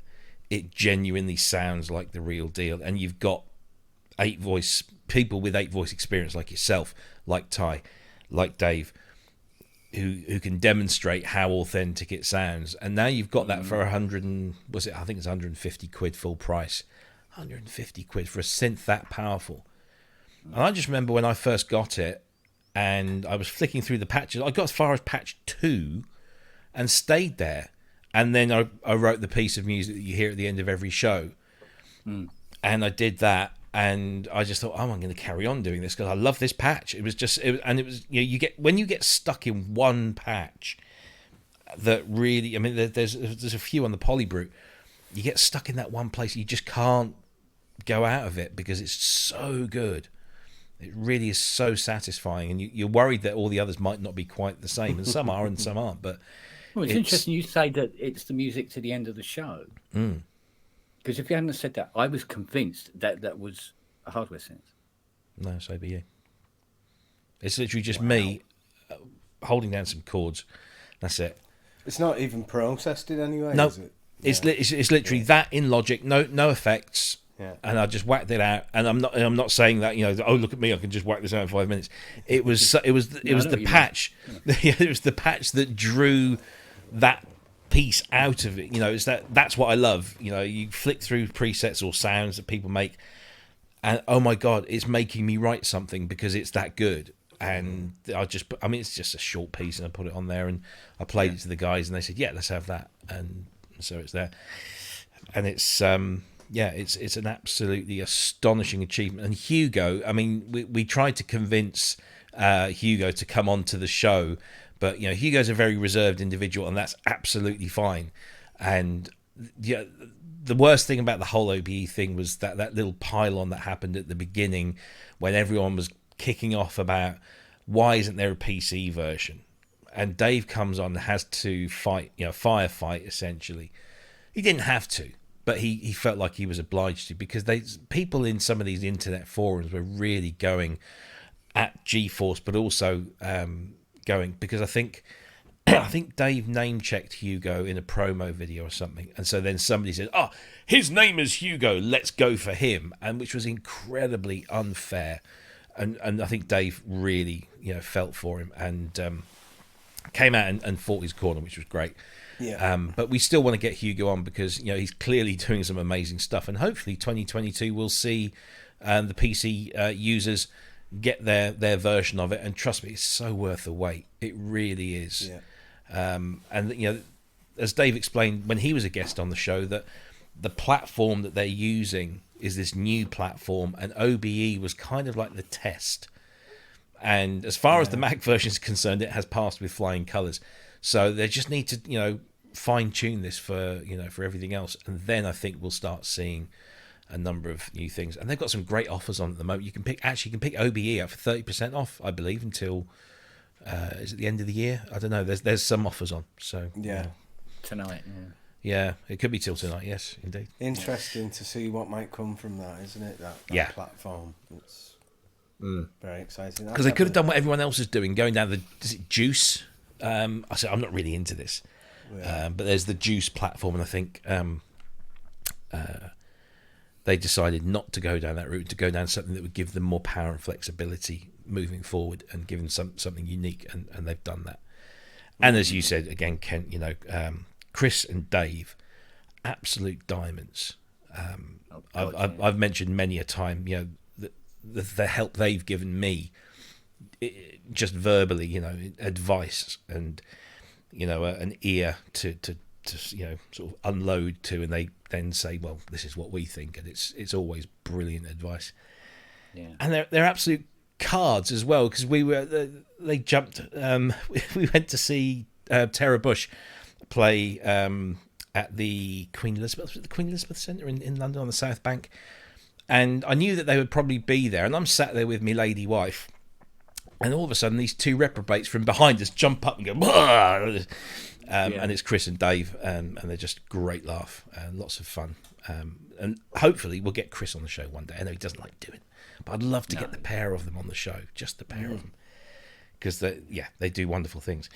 Anyway, talking of wonderful things, one of my ambitions for 2021 was to get my friend Marc Doty on the show, and we eventually got him in July. It was a birthday present to myself, and we got him on the show, and he is, as always, fantastic, really great fun to talk to listen to.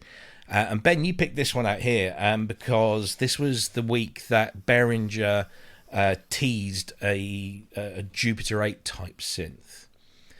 So why did you pick this one out for us? But the reason I found it interesting really is that I think Marc's awesome. His videos are just... if you've never watched any of them, like his video on the Matrix Brute is better than any manual you will ever come across in your life.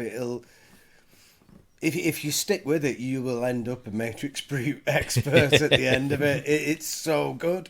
He's really good. And I've always agreed with his, because he can be quite controversial at times. But I always agree with him. I always think, he's got a point there. But some of the things he says during this, it's like totally the opposite of what I think. And I thought it might be worth discussing further. Well, let's have a look and see what he said. I always do that. Press the play on the wrong screen. Here we go. A few hours before we came on air, as they tend to do, Behringer posted this picture on their Facebook page with I think the term was beginning work now or something along those lines. And I think that we can all agree that this looks like a Jupiter 8. So it looks like the fabled Jupiter 8 clone has been green-lit, and there is some PCB... Well, no, they're not really PCB diagrams. It just looks like where the PCBs layout. go. Yeah, it's just a layout thing, isn't it? But it's they've clearly done it so that we can look at that and think, oh, coloured buttons. We know what that is. Thoughts on a Behringer Jupiter 8? Is this something we need in our lives? Anyone? Marc, do you think we need one of these? Well, my whole thing, it's really weird. I'm not sure what's going on in regards to the cloning situation, because the clones are really for people like me. Right.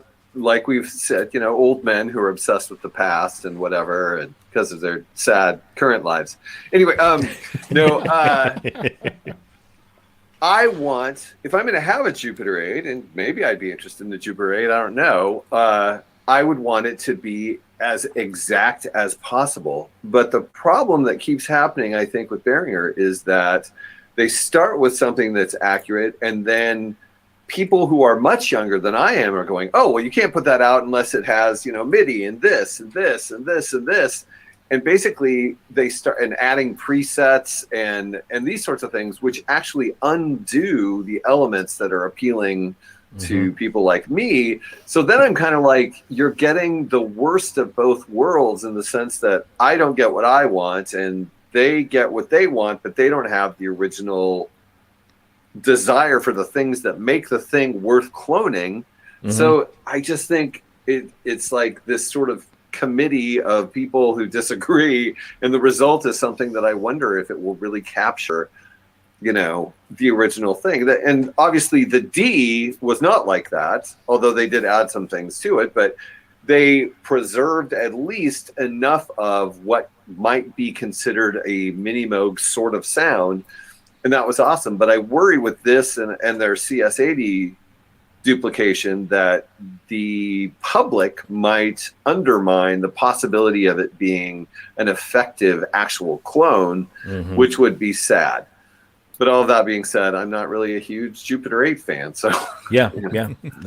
And yeah, I mean, interesting view there from Marc. I know that you don't agree, so tell us, Ben, why you don't agree. I just think that like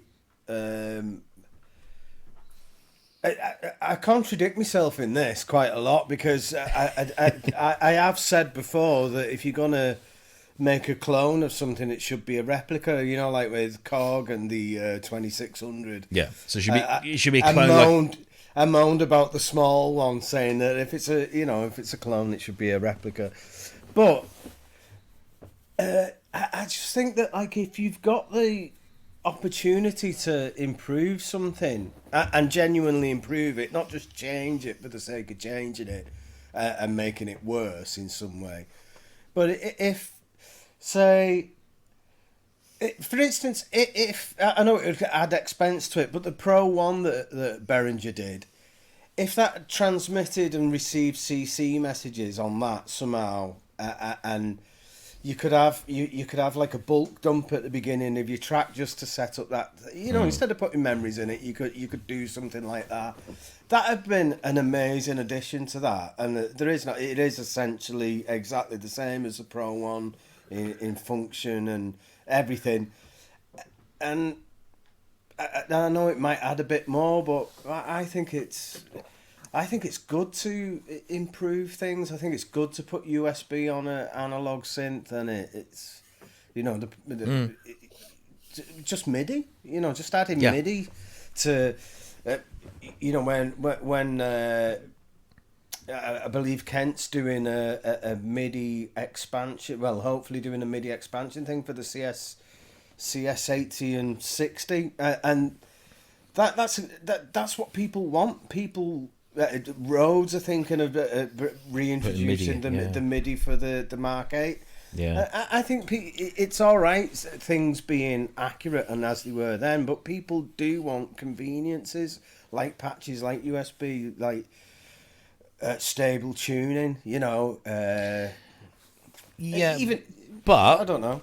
And I agree on literally everything you just said. But if unstable tuning was the thing that made the thing what it is or was, then you should do what Sequential have done, and have the vintage knob. So you can choose. Give people accuracy, but if people want sloppiness, give them that as well. But that takes development. There's specific things going on there that had to be specifically designed to deliver that functionality in the profit. And companies like Behringer, obviously everyone has their own opinions on. They're going to try and do as little as possible in terms of that kind of innovation. Yeah. But that said, I've got experience with some Behringer gear. I've got the TD3 over there, which I picked up secondhand. And that's added in USB and MIDI, which the original didn't have. And yet it still retains a vast amount of the character and, of course, all of the functionality, pretty much, I think, of the original. I've never had the pleasure of playing with an original. But it gives you a little bit more.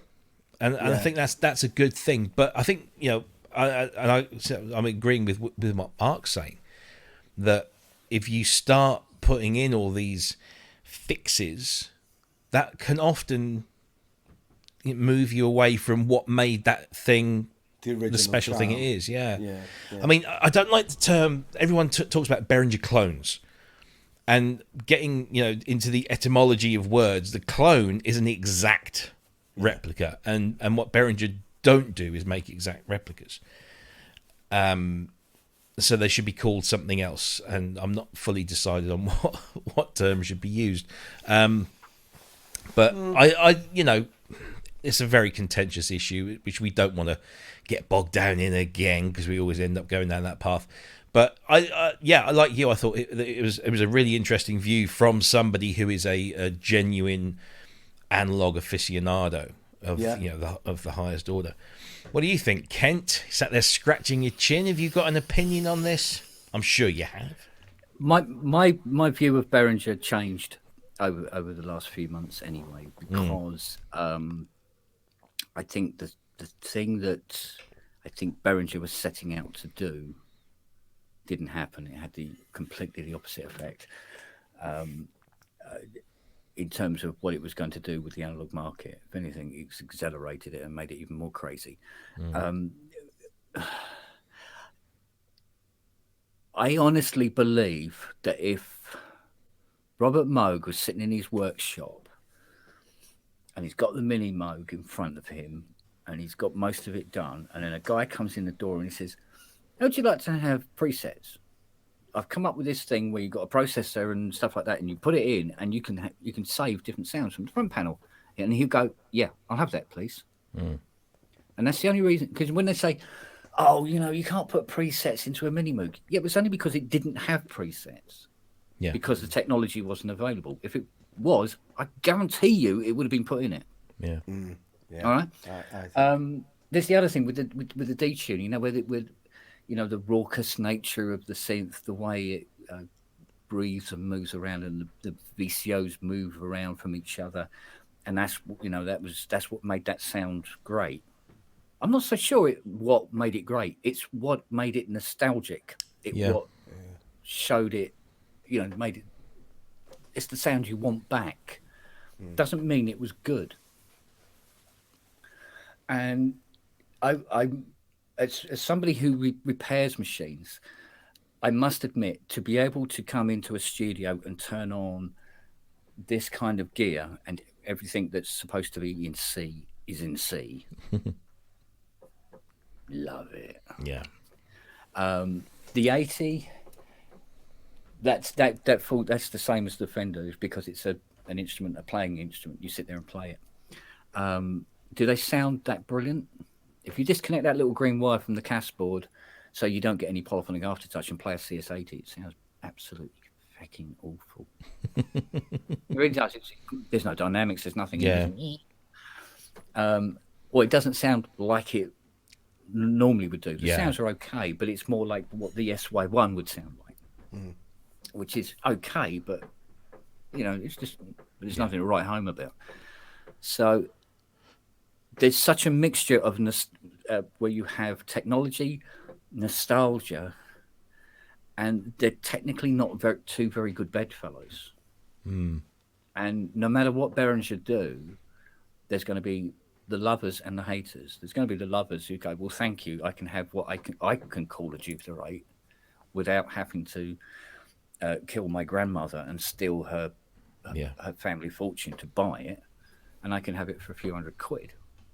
And it doesn't take. I mean, there's no way that Jupiter 8 is going to be the size of an original Jupiter 8. No, maybe a 49k job or something. Yeah. Yeah. When you have to cart around like 200-300 Jupiter 8s around a year. Yeah. Because they're lumpy. Yes, indeed, indeed. No, it's like you said. I still I find myself sitting here, of an afternoon thinking about such things when I've got nothing else to think about. And I think that what Behringer do, I've heard so many stories, tales of interactions with Behringer or experiences with Behringer that are hugely positive and hugely negative. And there's a lot of stuff in between as well. It's not black and white. There's a lot of grey as well. Ben Jordan posted a video a few days ago because he called Uli Behringer out about donating these synths to organisations, youth organisations around the world and so on and so forth, arts, institutions. And according to Ben, and I pretty much trust Ben in his research because it's usually very spot on, that Behringer have donated $200,000, $100,000 each to two different charity organisations, and have shipped over 1,500 instruments free of charge to music youth groups and all that kind of stuff. Yeah. And that's pretty impressive stuff. But I'm sure Yamaha and Roland and Korg, and they've all done much the same. And I wonder, had Ben not chased them up about it, would he have done it? Or would he have just said he was going to do it? But then conversely, and for a number of reasons, we can't go into details here, but I've heard absolute horror stories of the way that certain people, respected individuals in this industry of a long standing, have been, treated by the company or the individual. I don't know. Allegedly, of course, I have to put that in there.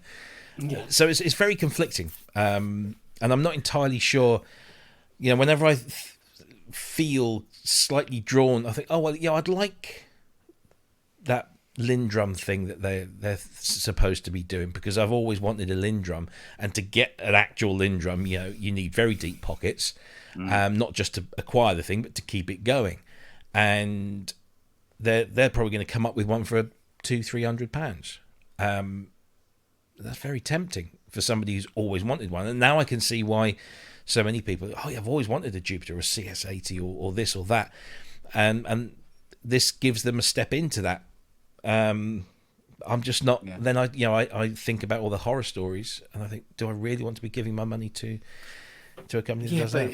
You see, it's one of those ethical pickles, isn't it? Because I mean, so what, you drive a Volkswagen, don't you? Yeah.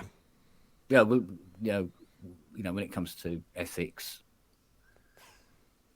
Volkswagen have done their bit. Oh yeah. Right? Yeah. But I think, although it's something that shouldn't be ignored, but if you do base it around what you're buying based on how ethical the company is that you're buying it from, you're going to have a very eclectic collection of stuff around you. Yes, true. So, and to be honest with you, a lot of people who will go out and buy a Model D or an Odyssey or something like that, and they're young and they're just starting out, wouldn't give a monkey's whether Behringer turned over some company they've never heard of before. And a lot of the people that are, should we say, fans of Behringer as a company and of what they do will readily roll out stories of how some of the big three, and I don't want to mention names because I'm not entirely sure which ones got called out or whether they all got called out, but they all got done for price fixing and all that kind of stuff. So again, like you say, ethically, no one's really squeaky clean. It's just, which one do you decide to sort of forgive and which one do you not? And have you got good reasons for doing that? And I will never say to anyone, don't ever buy this or that because, again, you should make your own mind up on this. But, I think, there was a good call on that one, Ben, because, Marc makes some very good points, and it'd be interesting. We've not heard anything since, I think, from that one. That's all gone quiet. What did they post the other day? Oh, the ARP 1601 sequencer. They posted a prototype, and this is not a sketch or a mock-up. This is a prototype unit. It's actual physical real thing. So the 1601 sequencer, which will, is it volt hertz, as opposed, but I think you can switch it between volt hertz and volt octave. Am I right? Is that the right terminology? Yeah. So I don't really know this stuff. What is the point of that? Well, I don't know. I think they wanted to be able to drive their 2600 clone, for want of a better word, but they also wanted to be able to drive other things as well. So I think they're trying to appeal to both. It's weird because it's a limited sequencer in terms of what you can get for tuppence. Yeah. It's a I don't know. I don't know what I could compare that to. Beat step. Honestly, in terms of a modern. Yeah, in terms of making something that just really isn't needed. Yeah. Yeah, it's interesting, but yeah, we shall see. I mean, 2022 might have some, because they've been very quiet. Because I think everyone has been very quiet because of the chip shortages and distribution and manufacturing delays and what have you. Yeah. And I think that despite Behringer having their own factories and supply chains, because they own a lot of the companies that supply them with the parts, I think they're struggling as well, which is just a sign of the times. But fingers crossed, I've had an email come through that is literally pretty much a death knell for anybody in my business. Yeah. With a lot of the through-hole technology that they're just not going to bother making anymore. No, I'm talking like real bread and butter stuff. Yeah, that's not good. Not good. No, I'm still waiting for some VCA chips to come over from. I think they've come over from China to Australia, and then they're going to come to me, to do stuff, and they're taking ages, absolutely ages. Anyway, there you go. That was Marc Doty. So hopefully we'll get Marc back on the show. I was talking to him recently, and we really want he wants to come back over to the UK for to see people and do things. So maybe we'll be able to get him in here, actually live. That'd be cool. Yeah. Yep. So there we go. Or maybe next year we get to go to America. That'd be better. That'd be better. Need to start saving our pennies. NAMM show June. It's a good time. I can take a week off. Yeah. Maybe that's in our futures. We've got a couple more that I want to get through, and then we're going to sort of chat about what we, in general, what we thought of 2021 and what we expect maybe to see in 2022. The first thing that I want to share is a great friend of the show, a good friend of yours, Kent, as well. I know that you have, you're very, very fond of this lady. She's absolutely wonderful. And again, I was speaking to her the other day, and she will be on our show again very soon. Watch this space. I'm thinking in the next few weeks, hopefully. Don't quote me on that. But discussions are being had to get Michelle Moog-Koussa back on. Michelle is just, that's a great picture of her there, because that's just her face pretty much most of the time. Big smile, lots of fun. And of course, she joined us from the Moog-Museum, where she was in the recreation of her father's kind of workspace there. And again, you picked this one out, Ben, because I'm really glad you did, because I'd forgotten all about this. This is basically a tale of how things in the world of synthesizers as a whole could have been a whole lot different to what they are today. So Brian just Gethsemane Music in the chat. He says, "What was life like at home with Bob? Did he bring the work home? Was it a musical home?" And I've heard also that you've talked about he was trained as a classic pianist. So was that ever a part of your home growing up? So life at home was, a lot of the times it was just with my mom. As mentioned, Dad was gone a lot. He worked a lot. He traveled a lot, all of that for work. So home life was mom and the 4 kids. My mom was a huge appreciator of music. She was not a musician, but she played classical music all the time. So I would say that's where most of the music in our household came from, was from my mom playing music, oftentimes to keep herself company when her spouse wasn't around. So we certainly were, exposed a lot through that. And she had her favorites too. She adored Wendy Carlos, and he played Switched on Bach regularly along with Wendy's other albums. But also played ELP and Tomita. She was a big fan of Tomitas. As far as Dad went, he hardly ever played the piano. He was very, very proficient at it at one point. He attended the Manhattan School of Music. He played the piano for 14 years. He played semi-professionally. He as a dance pianist. Like an accompanist. Yeah. Well, not an accompanist, but he worked one summer at a hotel where they had, this is in the Catskills in the 50s, where they had dances every night for people, waltzes and foxtrots, and so he would play the piano for that. He was also in a couple of bands in college. So he loved to play, and he was very good at it. And at the Manhattan School of Music, they did say, you are proficient enough to become a professional pianist, and we would like to offer you that training. But at that point, he turned them down and said he'd rather build electronics with his father in the basement instead. And thankfully he did. At which point, my grandmother's dreams for him to become the next Liberace came crashing down. But he did not play very often at home. We did have a beautiful piano at home, and two of us took piano lessons for a very limited time. He would sit down every once in a while. There was always a piano bench full of his music, and he would sit down every once in a while. But I think he would get a little frustrated because, as any good musician or pianist knows, you have to practice. Yeah. Well, it's hard to practice the piano when you're working 16 hours a day and traveling. How different could the world have been had Bob Moog not decided to go and work in his basement with his father and decided to take that path of becoming a professional pianist? I mean, wow! What would we be even sat here right now? I think it'd be very, very different without his input. I don't know whether it would have accelerated at the rate it did, and the knock-on effect from him just making one decision, the knock-on effect on so many lives is huge. And I think it's just like and incidentally, this about me dad and that.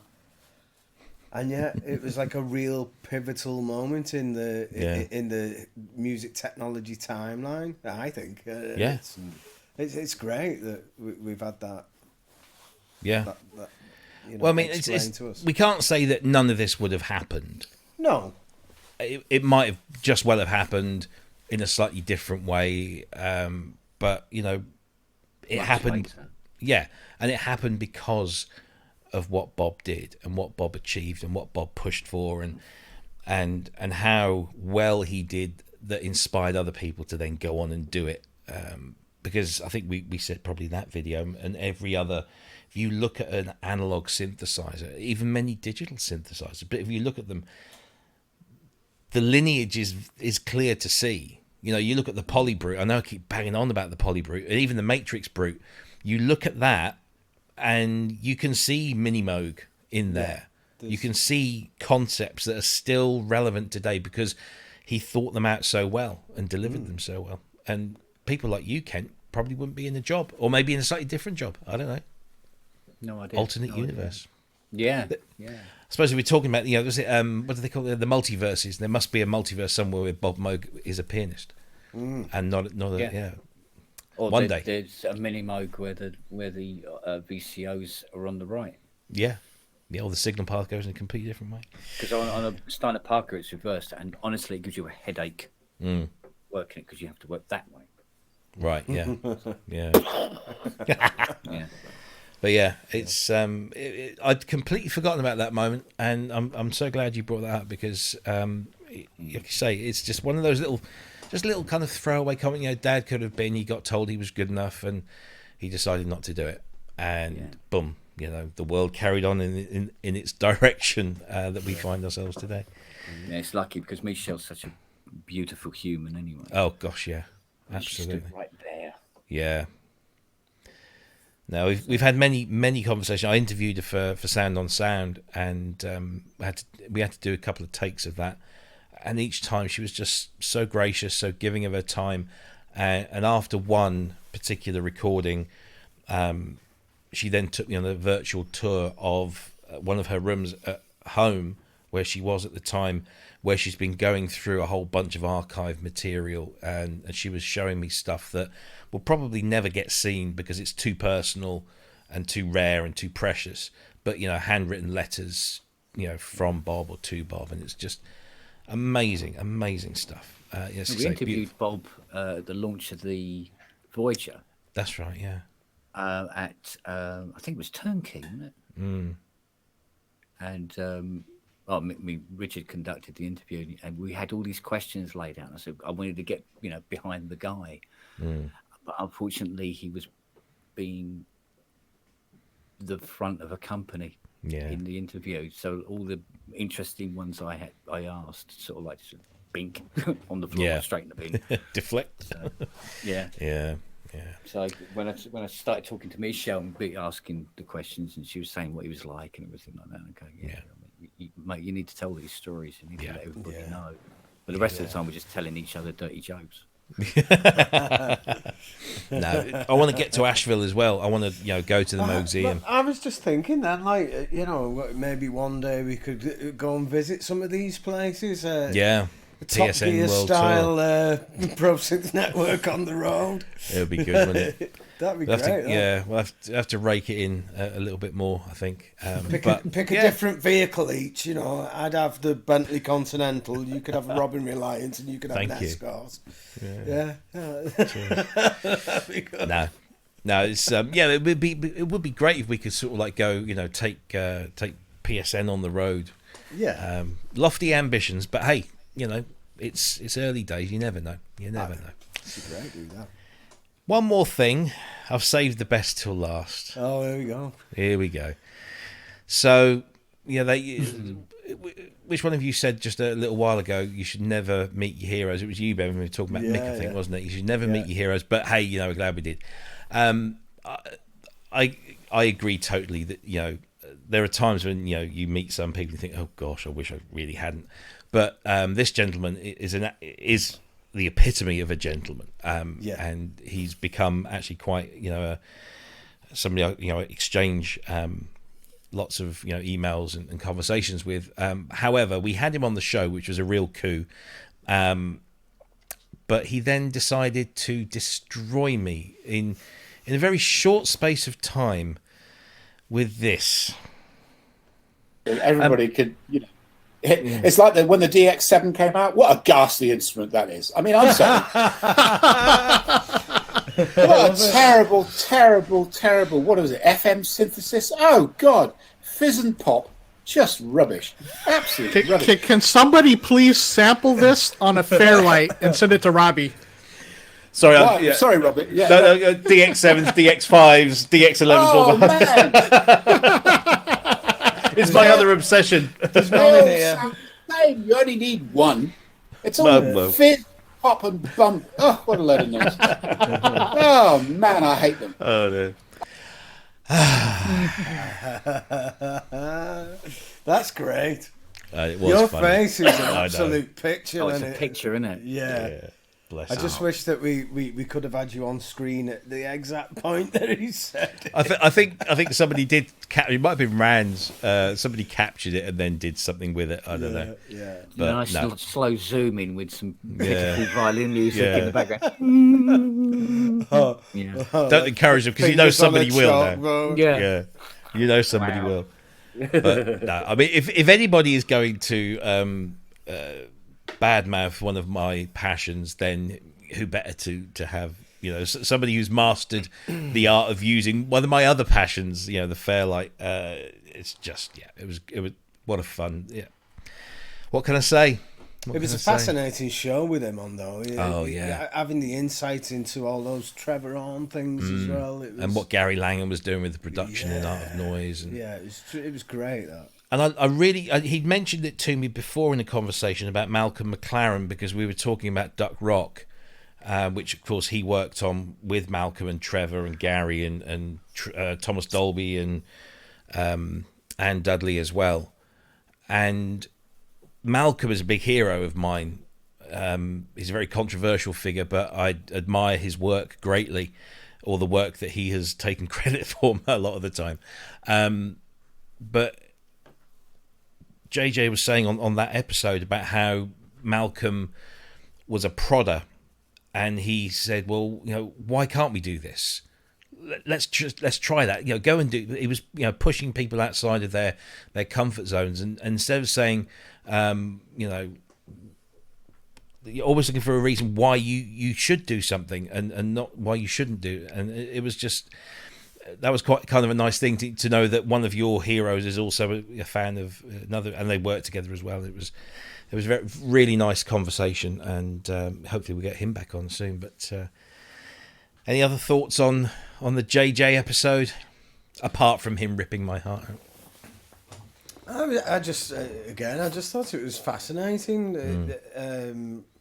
The way sometimes his approach wasn't always from a musical direction, because he admitted himself that he's not the world's greatest musician, but he's great at operating things, and he was great at operating the Fairlight and some of the things like the noises in Relax and that. It's just came about through him. He's done something, and then Trevor Horns heard it and said, "Yeah, we'll use that." So it's just great.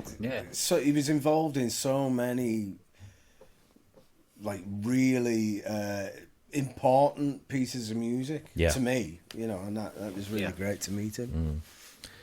Yeah, it's interesting. Like you say, he's a. It's funny, isn't it? Because Brian Eno always described himself as a non-musician, and I guess JJ, although he didn't use those words exactly, is kind of saying pretty much the same about himself. That he's not really a classically trained musician. He's more of a technical guy that could come up with some ideas and seeds and things that people then went out and did amazing things with. It's hugely influential guy, and I bet he's a bit disappointed at the moment. He's a huge cricket fan. So what with England being 2-0 down in the Ashes, I bet he's not very happy at the moment. But I got an email from him today wishing me a happy Christmas, so that was a very nice thing. That was JJ completely destroying me, but don't worry, I'm still DX and proud, and even more so now because there's a hulking great thing in the garage that I'm taking or trying to take care of. Slow progress. Bastards dumped that on you. Oh yeah, it's just kind of magically appeared in the boot of my car. Yes, no, it's I keep going downstairs and just because it's got dust sheets on it, I take them off. I just sit there going. And then I cover it back up because I know when I turn it on, it makes horrible noises, and not the noises that it's supposed to make before anybody else says anything. I have a similar experience with that, but similar. Yeah. Well, that kind of wraps up our review of some of our favourite clips of 2021. I hope you've all enjoyed reliving those moments with us. And of course, if you want to go through them again, they're all available on the channel. So once you finish watching this, if you're looking for something to while away the hours over New Year's Eve, New Year's Day, you can dip into our stuff over there. There's nearly like 91, I think, including this one, 91 live shows from this year alone, and then there was the previous year as well. So we're raking them up at the moment. So some really cool stuff for you to look into there, and we appreciate every one of you coming along to watch that. Before we go, I want to ask you guys, about 2021 as a whole in your world musically. Forgetting anything to do with the show content, what have been your highlights of 2021? Maybe your favourite instruments, or your favourite pieces of music, or things that have happened. Anything spring to mind that kind of made your year? Kent, definitely the Hydra. Yeah, definitely the Hydra. Yeah. I still haven't spent enough time on the Rod Wave yet to really get a feel for it. The Pro 3, it's okay, but I don't think it was quite what I was expecting it to be. Okay. And it seems to have a few bugs, and it's a bit jittery, so there might be a firmware come out for that. The MPCX. Oh yes. I'll let you know. I'll let you know. I still have trouble just turning the bloody thing on, to be honest. Yeah. So that's really good. I've been revisiting some older girls as well. So, but I've spent more time in here now than I have done for quite a long time. For as you know, for various reasons, whether it was mum or whatever. But, thanks for inviting me onto the show, because it's literally the only time I shave. That's why Fiona wants to get you on more often. Gotcha. Right. She likes the baby. Yeah. Also, thank you to you guys for actually doing this show in the first place, because it's really, honest to God, it's so great to have something to look forward to on a Friday afternoon. I don't watch TV. I've disengaged from TV now. I can't stick it. Well, not the shows she watches anyway. And Yeah, it's the same thing. Yeah, it was the bloke in the woolly hat killed him. Yeah, whatever. Go away. So this is, and it's been a great opportunity to like sit down and see other people and read, and like with JJ, yeah, to hear from the horse's mouth what was going on behind the scenes to those tracks that I was avidly listening to on my cassette player laying on the bed. Going over and listening to every single note and stuff, and listen to the the Fairlights and the emus and all the different bits and pieces. So yeah, it was quite an insight. So yeah, thanks for the experience, guys. I've really been enjoying it. Thank you for saying so, and we appreciate everything you've done for us, because you've been on here a lot, and we really love having you on, and we want you back more and more. Next year, who knows what might happen. We haven't really kind of fully decided yet. Obviously the show's going to go on, but we might shake things up a bit. Who knows?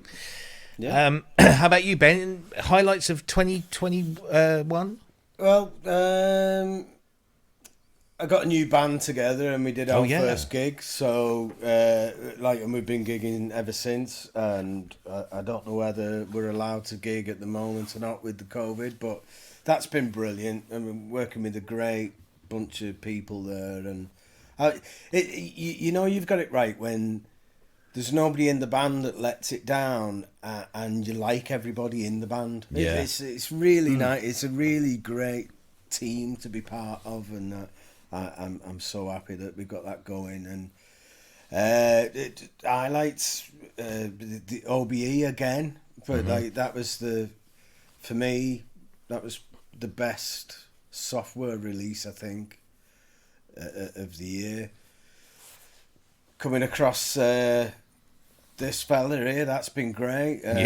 Just never thought that one of those would be in here ever, and I'm just delighted. And on the crap side of things, my graphics cards died on me Mac, so you said I'm studioless, because my studio's set up in a way that you can hardly do anything without a computer here, so it's a bit of a nightmare, really. I know I've got this computer that I'm talking into now, but that's a completely different thing down there.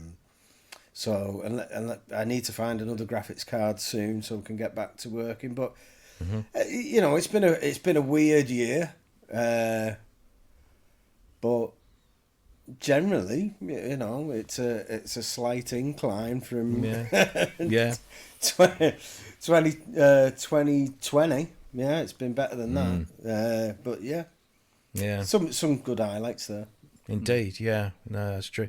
I mean, from my perspective, I think I'm just really, I'm proud of this show.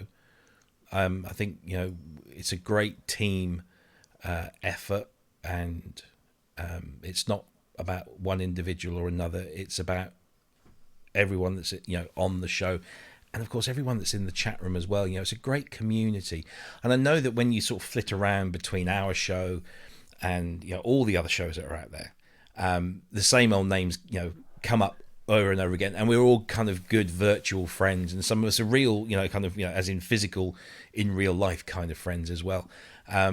But to be part of that whole community, one show that of a number of shows a week, that gets a really good audience, it's very satisfying to do, and I haven't got bored of doing it yet, and hopefully that won't happen for a very long while.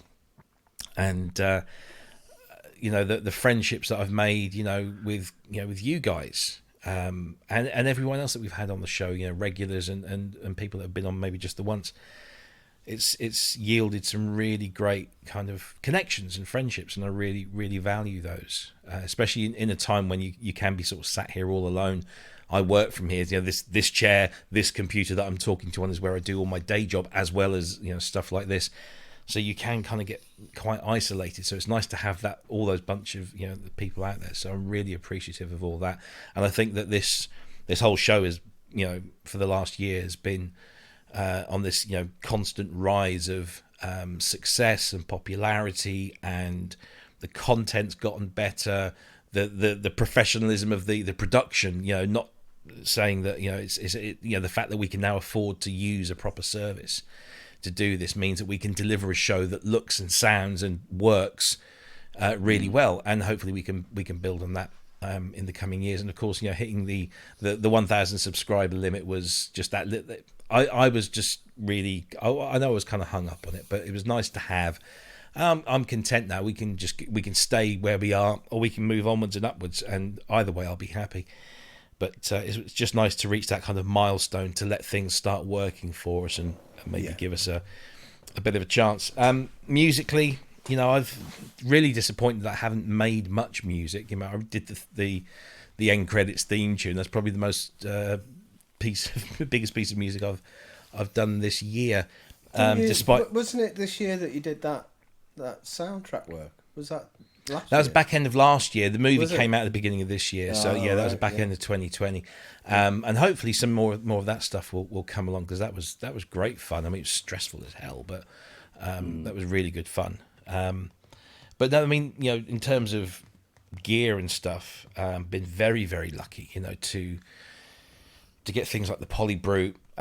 Just taken delivery of an Argon 8 to go with the Cobalt 8, so I'm just kind of scratching the surface of that, and that's really nice.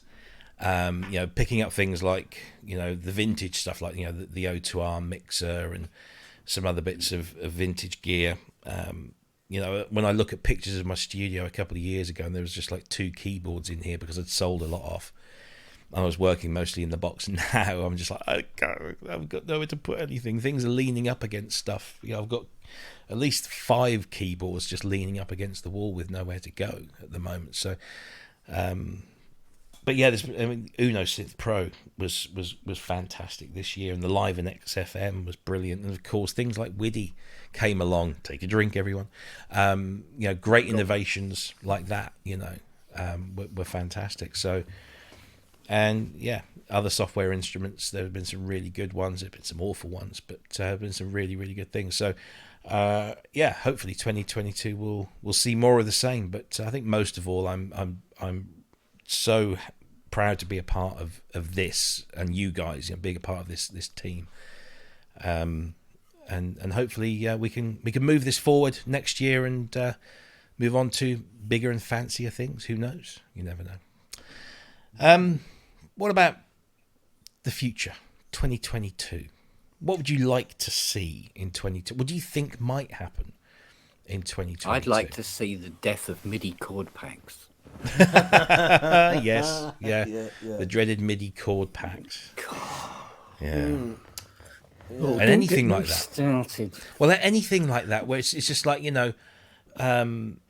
paint by numbers or music by numbers. Just I'll take that and I'll take that and I'll put it in here, and then there you go, I've got a hit song.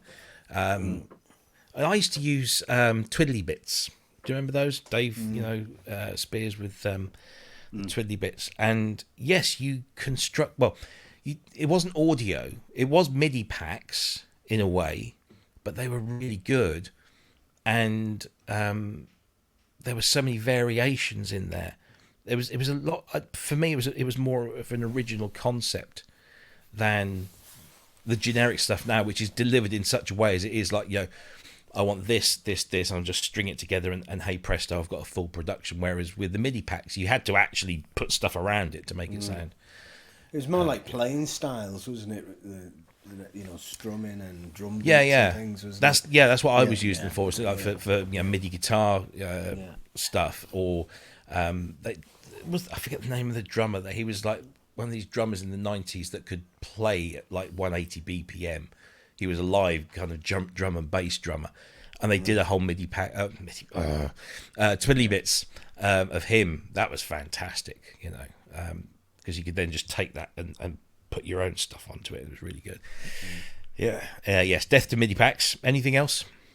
I'd like to see somebody make just a controller keyboard that's got polyphonic aftertouch on it. Yeah, more like poly AT. I just think it's needed. Yeah, I'd like to see Yamaha, who I am a huge fan of, as you know, not just of FM, but like I've got lots of their other things. I'd like them to come up with something cool and interesting, because like all the others, you know, Roland, all right, some people don't like the Roland Cloud, or they don't like the Jupiter XM, or some of the other things, but they are at least doing stuff, whether it's honoring their legacy, chasing analog ghosts, or whether it's you know, doing something new.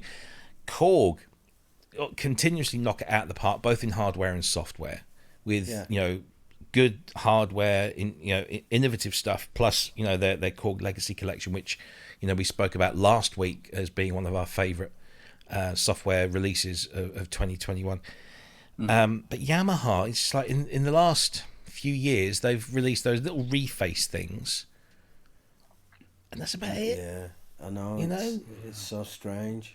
Oh, I know we've got montage and stuff, but it's just I think though, since the FM DX stuff, they've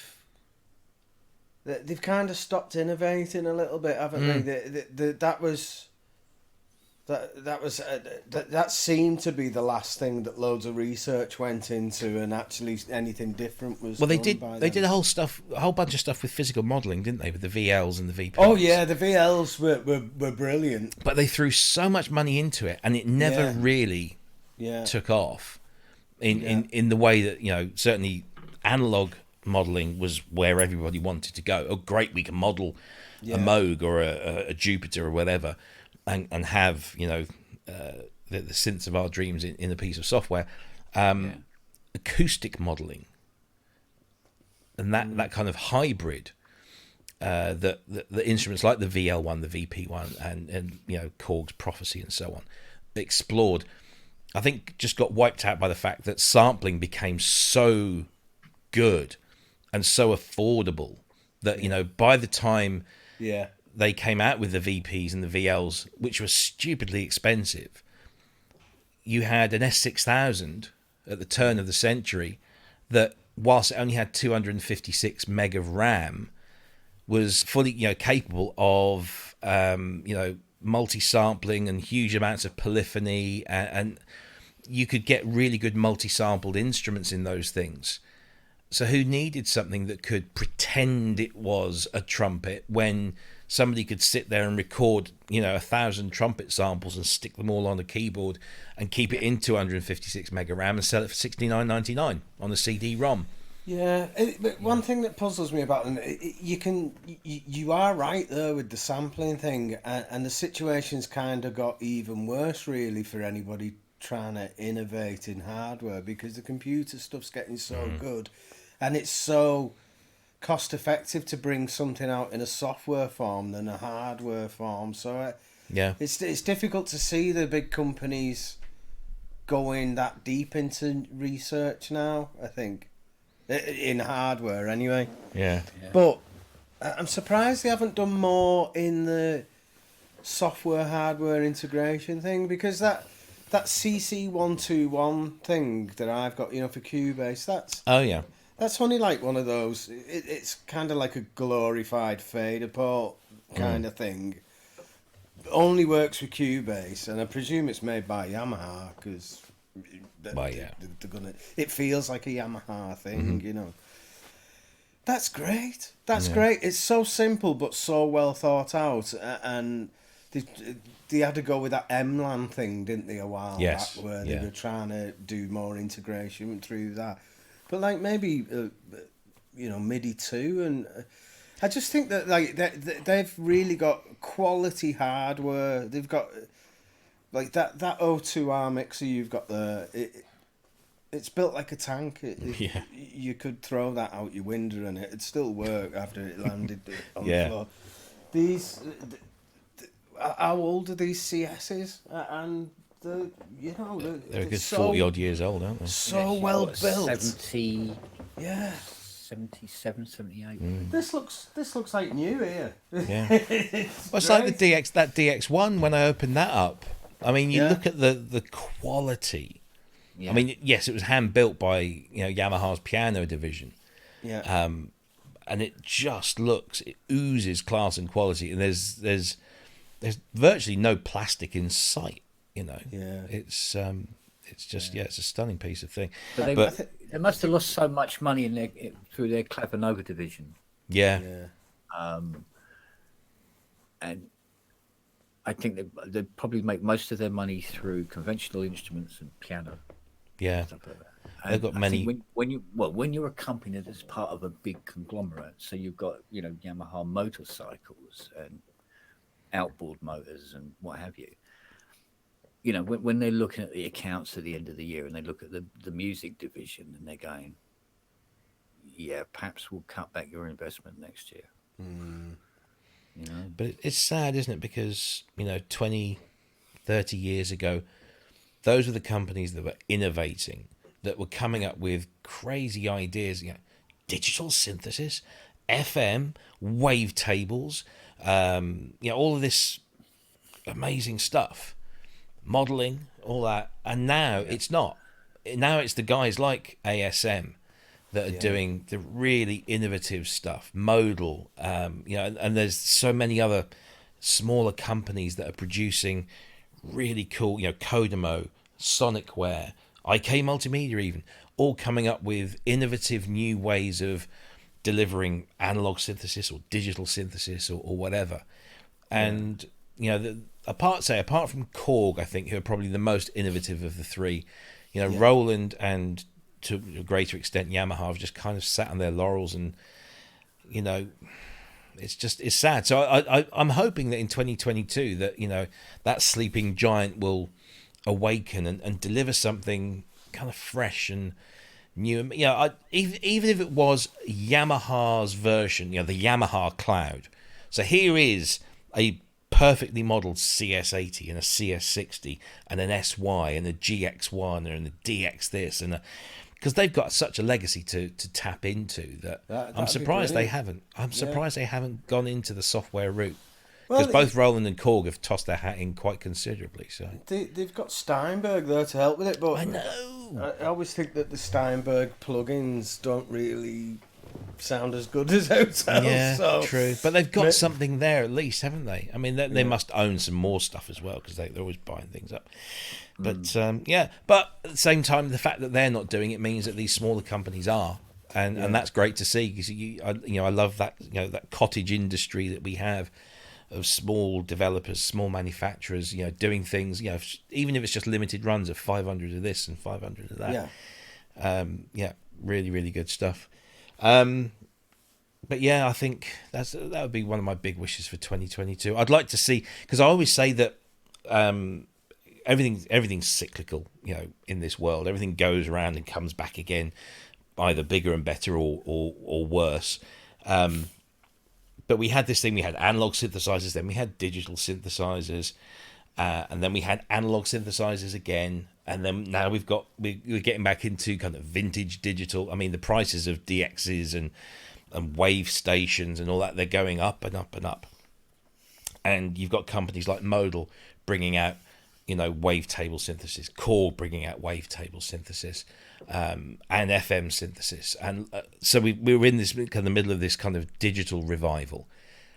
The next thing has got to be modeling, I think, again, because that was kind of where it went next.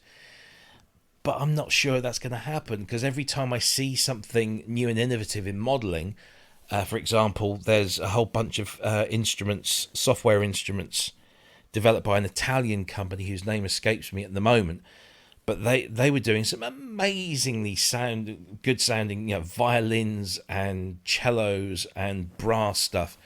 Was it Geoswarm, or there's something to do with that swarm instrument stuff, and it sounds incredible, especially played on the piano key or piano style keyboard. And then Spitfire Audio come on and says, here's the BBC Symphony Orchestra. And you've got everything you need. And it sounds amazing with all of these round robins and all of these styles. And it's just like, I literally have the BBC Symphony Orchestra at my fingertips. And all these, how many 50-odd miking positions. And it's just like everything you want is there. And admittedly, it is expensive for a package. I mean, what's it, $899, I think, for the Pro? For the Pro. But you think about $899 for a sample library, or something that's physically modeled, because those physically modeled things aren't necessarily cheap. And you stick the SSO on an SSD, so the SO on the SSD, and it's there just like that, and it plays, and I think sampling generally across the board, the sampling libraries, the prices have fallen. Yeah, so when new things are launched, they are a lot cheaper than they would have been. I mean, Synthphobia was 1,500 quid when that launched, which was we could buy. For that. I mean, what was Giga Sampler wasn't cheap back in the day, was it? Because that was that was a big old goal. That was a big thing. How many CDs did that go on?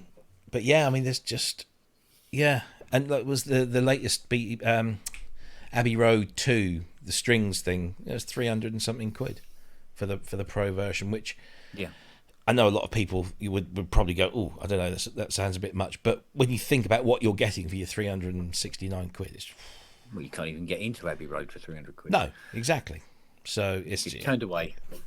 Get away. Yeah, how dare you? So interesting stuff. Dom was saying on his show, this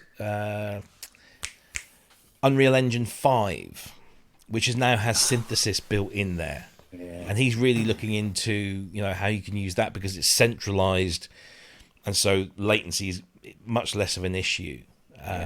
So that'll be interesting to see what happens with that in 2022. If we can.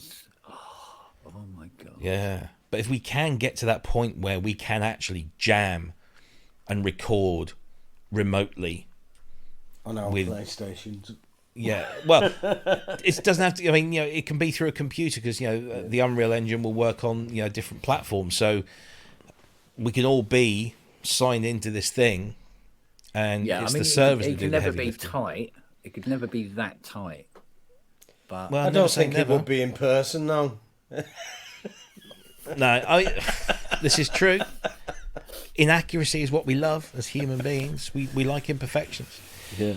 No, it's going to be an interesting year. Hopefully, all of these things like the chip shortages and the manufacturing delays and all of that will settle down again. I'm no expert. I don't know what the current predictions are, but it is troubling when you say what you said, Kent, about some companies just saying that's it. There's no point us starting up doing that kind of thing again, and a lot of that old stuff will just fall by the wayside.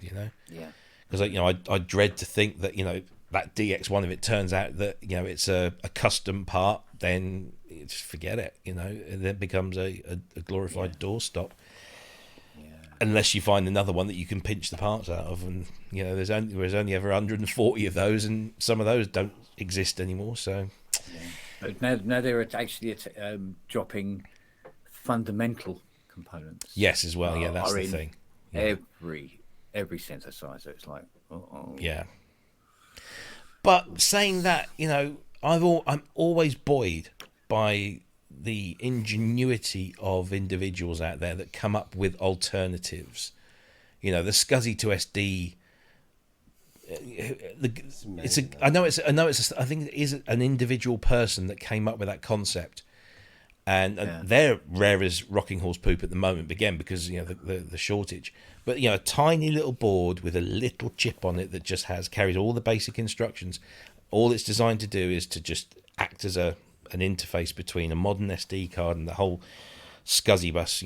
From day one, it's just incredible. The fact that you can pop one of those into any sampler, or those floppy drive emulators. So there are people out there that are going to say, all right, so we can't get floppy drives or SCSI hard drives anymore. What can we do about it? And they come up with a solution. Yeah. Whether that happens in the world of chips and so on and so forth, I don't know. But I mean, I'm still waiting for it to arrive because we've had Christmas, we're into New Year, and everything's busy and the postal list everywhere. But I've got this machine coming in that paints circuit boards. Right. And you put the component on, it cures the solder and everything like that. It does everything all in one for you. So I will be able to get the SMT version of whatever chip it is they've killed off onto a tiny little board, put the connector legs on and put that into the board to replace the IC you can't buy anymore. Yeah. Okay. And so that's where it's going to go. It's going to be the little cottage industries are going to, Yeah. as again, taking up the slack of the bigger companies. Yeah. I think you're being summoned behind you there. Look. Hello, Shorty. It's Noah, isn't it? It's Noah, the Spanish Noah. mountain dog. Yeah. Yeah. I think it'll drive prices up that though, surely. You know, Yeah. Well, everything will go up there. It's always the way. The prices will always go up regardless. Yeah. But of course, 2022 is hopefully going to be a productive year in the world of anaglyph. Yeah, well, it is. Yes, Yeah. it is being productive. It's only when you actually really sit down and start actually physically putting items together, you go, "Oh my god, this thing is going to take up so much time. It's going to be so big." And yeah, and in some cases, you know, you may take a couple of steps back so you can do something a little bit bigger than you originally were doing, because you want to have more facilities and stuff. But I'm sure she's lurking around out there, you know. So yeah, anaglyph will be making some marches forward, and Cool. You know, so if you have me on again, and you never know, we might have some demonstrations of some bits that have come to fruition. Well, absolutely, yeah. Yeah, definitely. World premiere. Yeah. Yeah. So Yeah. watch this space. Yeah, watch this space. Watch this go up in smoke. Yay! Yeah. We'll have some fun with that. Lots of No, that. absolutely. Yeah. Well, look, no, we really look forward to seeing anaglyph, you know, slowly but surely materialise and maybe vaporise at the same time. Quite possibly. Yeah, don't dress up in a red shirt then. That's all I can say. I might make it. Gentlemen, it's been an absolute pleasure spending this evening with you, but also spending the last year in your company, both physically and virtually. Likewise. Really enjoyed it. It was a great pleasure to meet both of you in person a couple of weeks ago for the very first time, and to we didn't press the flesh, did we? We bumped the elbows. Yeah, that was about it. Unless you two got up to something when I wasn't around. We squeezed on the dog mine. Oh, okay. Yeah, the dog mine. Excuse me. So yes, thank you for your company, and thank you for your wisdom and your advice and your shoulders to cry on. You've been great friends to me personally, and I want to thank you both for that. And I appreciate your company tonight. And to everyone that's watching, whether you're watching this as it goes out live, or whether you're watching on catch up after your boozy New Year's Eve night out, to every single one of you that's watching, and to everyone that isn't watching but has watched, thank you. Just thank you for showing up. Thank you for supporting us. Thank you to everyone that's donated either the smallest or the biggest amounts of cash. Every single one of those donations is received with equal gratitude. You don't have to do it, but you do, and that's just special. That really does mean something. And some of you, again, I'm not going to name names, but some of you have been ridiculously generous. And yeah, I mean, you're mental, but thank you. And we will put it all to good use. And here comes Kent's supper and his cuppa. His supper and his cuppa. Hi, Fiona. Hello. Oh, yeah, we'll have one of those. Hi. Happy New Year. Fellow patron. Eh? Die Hard's just started.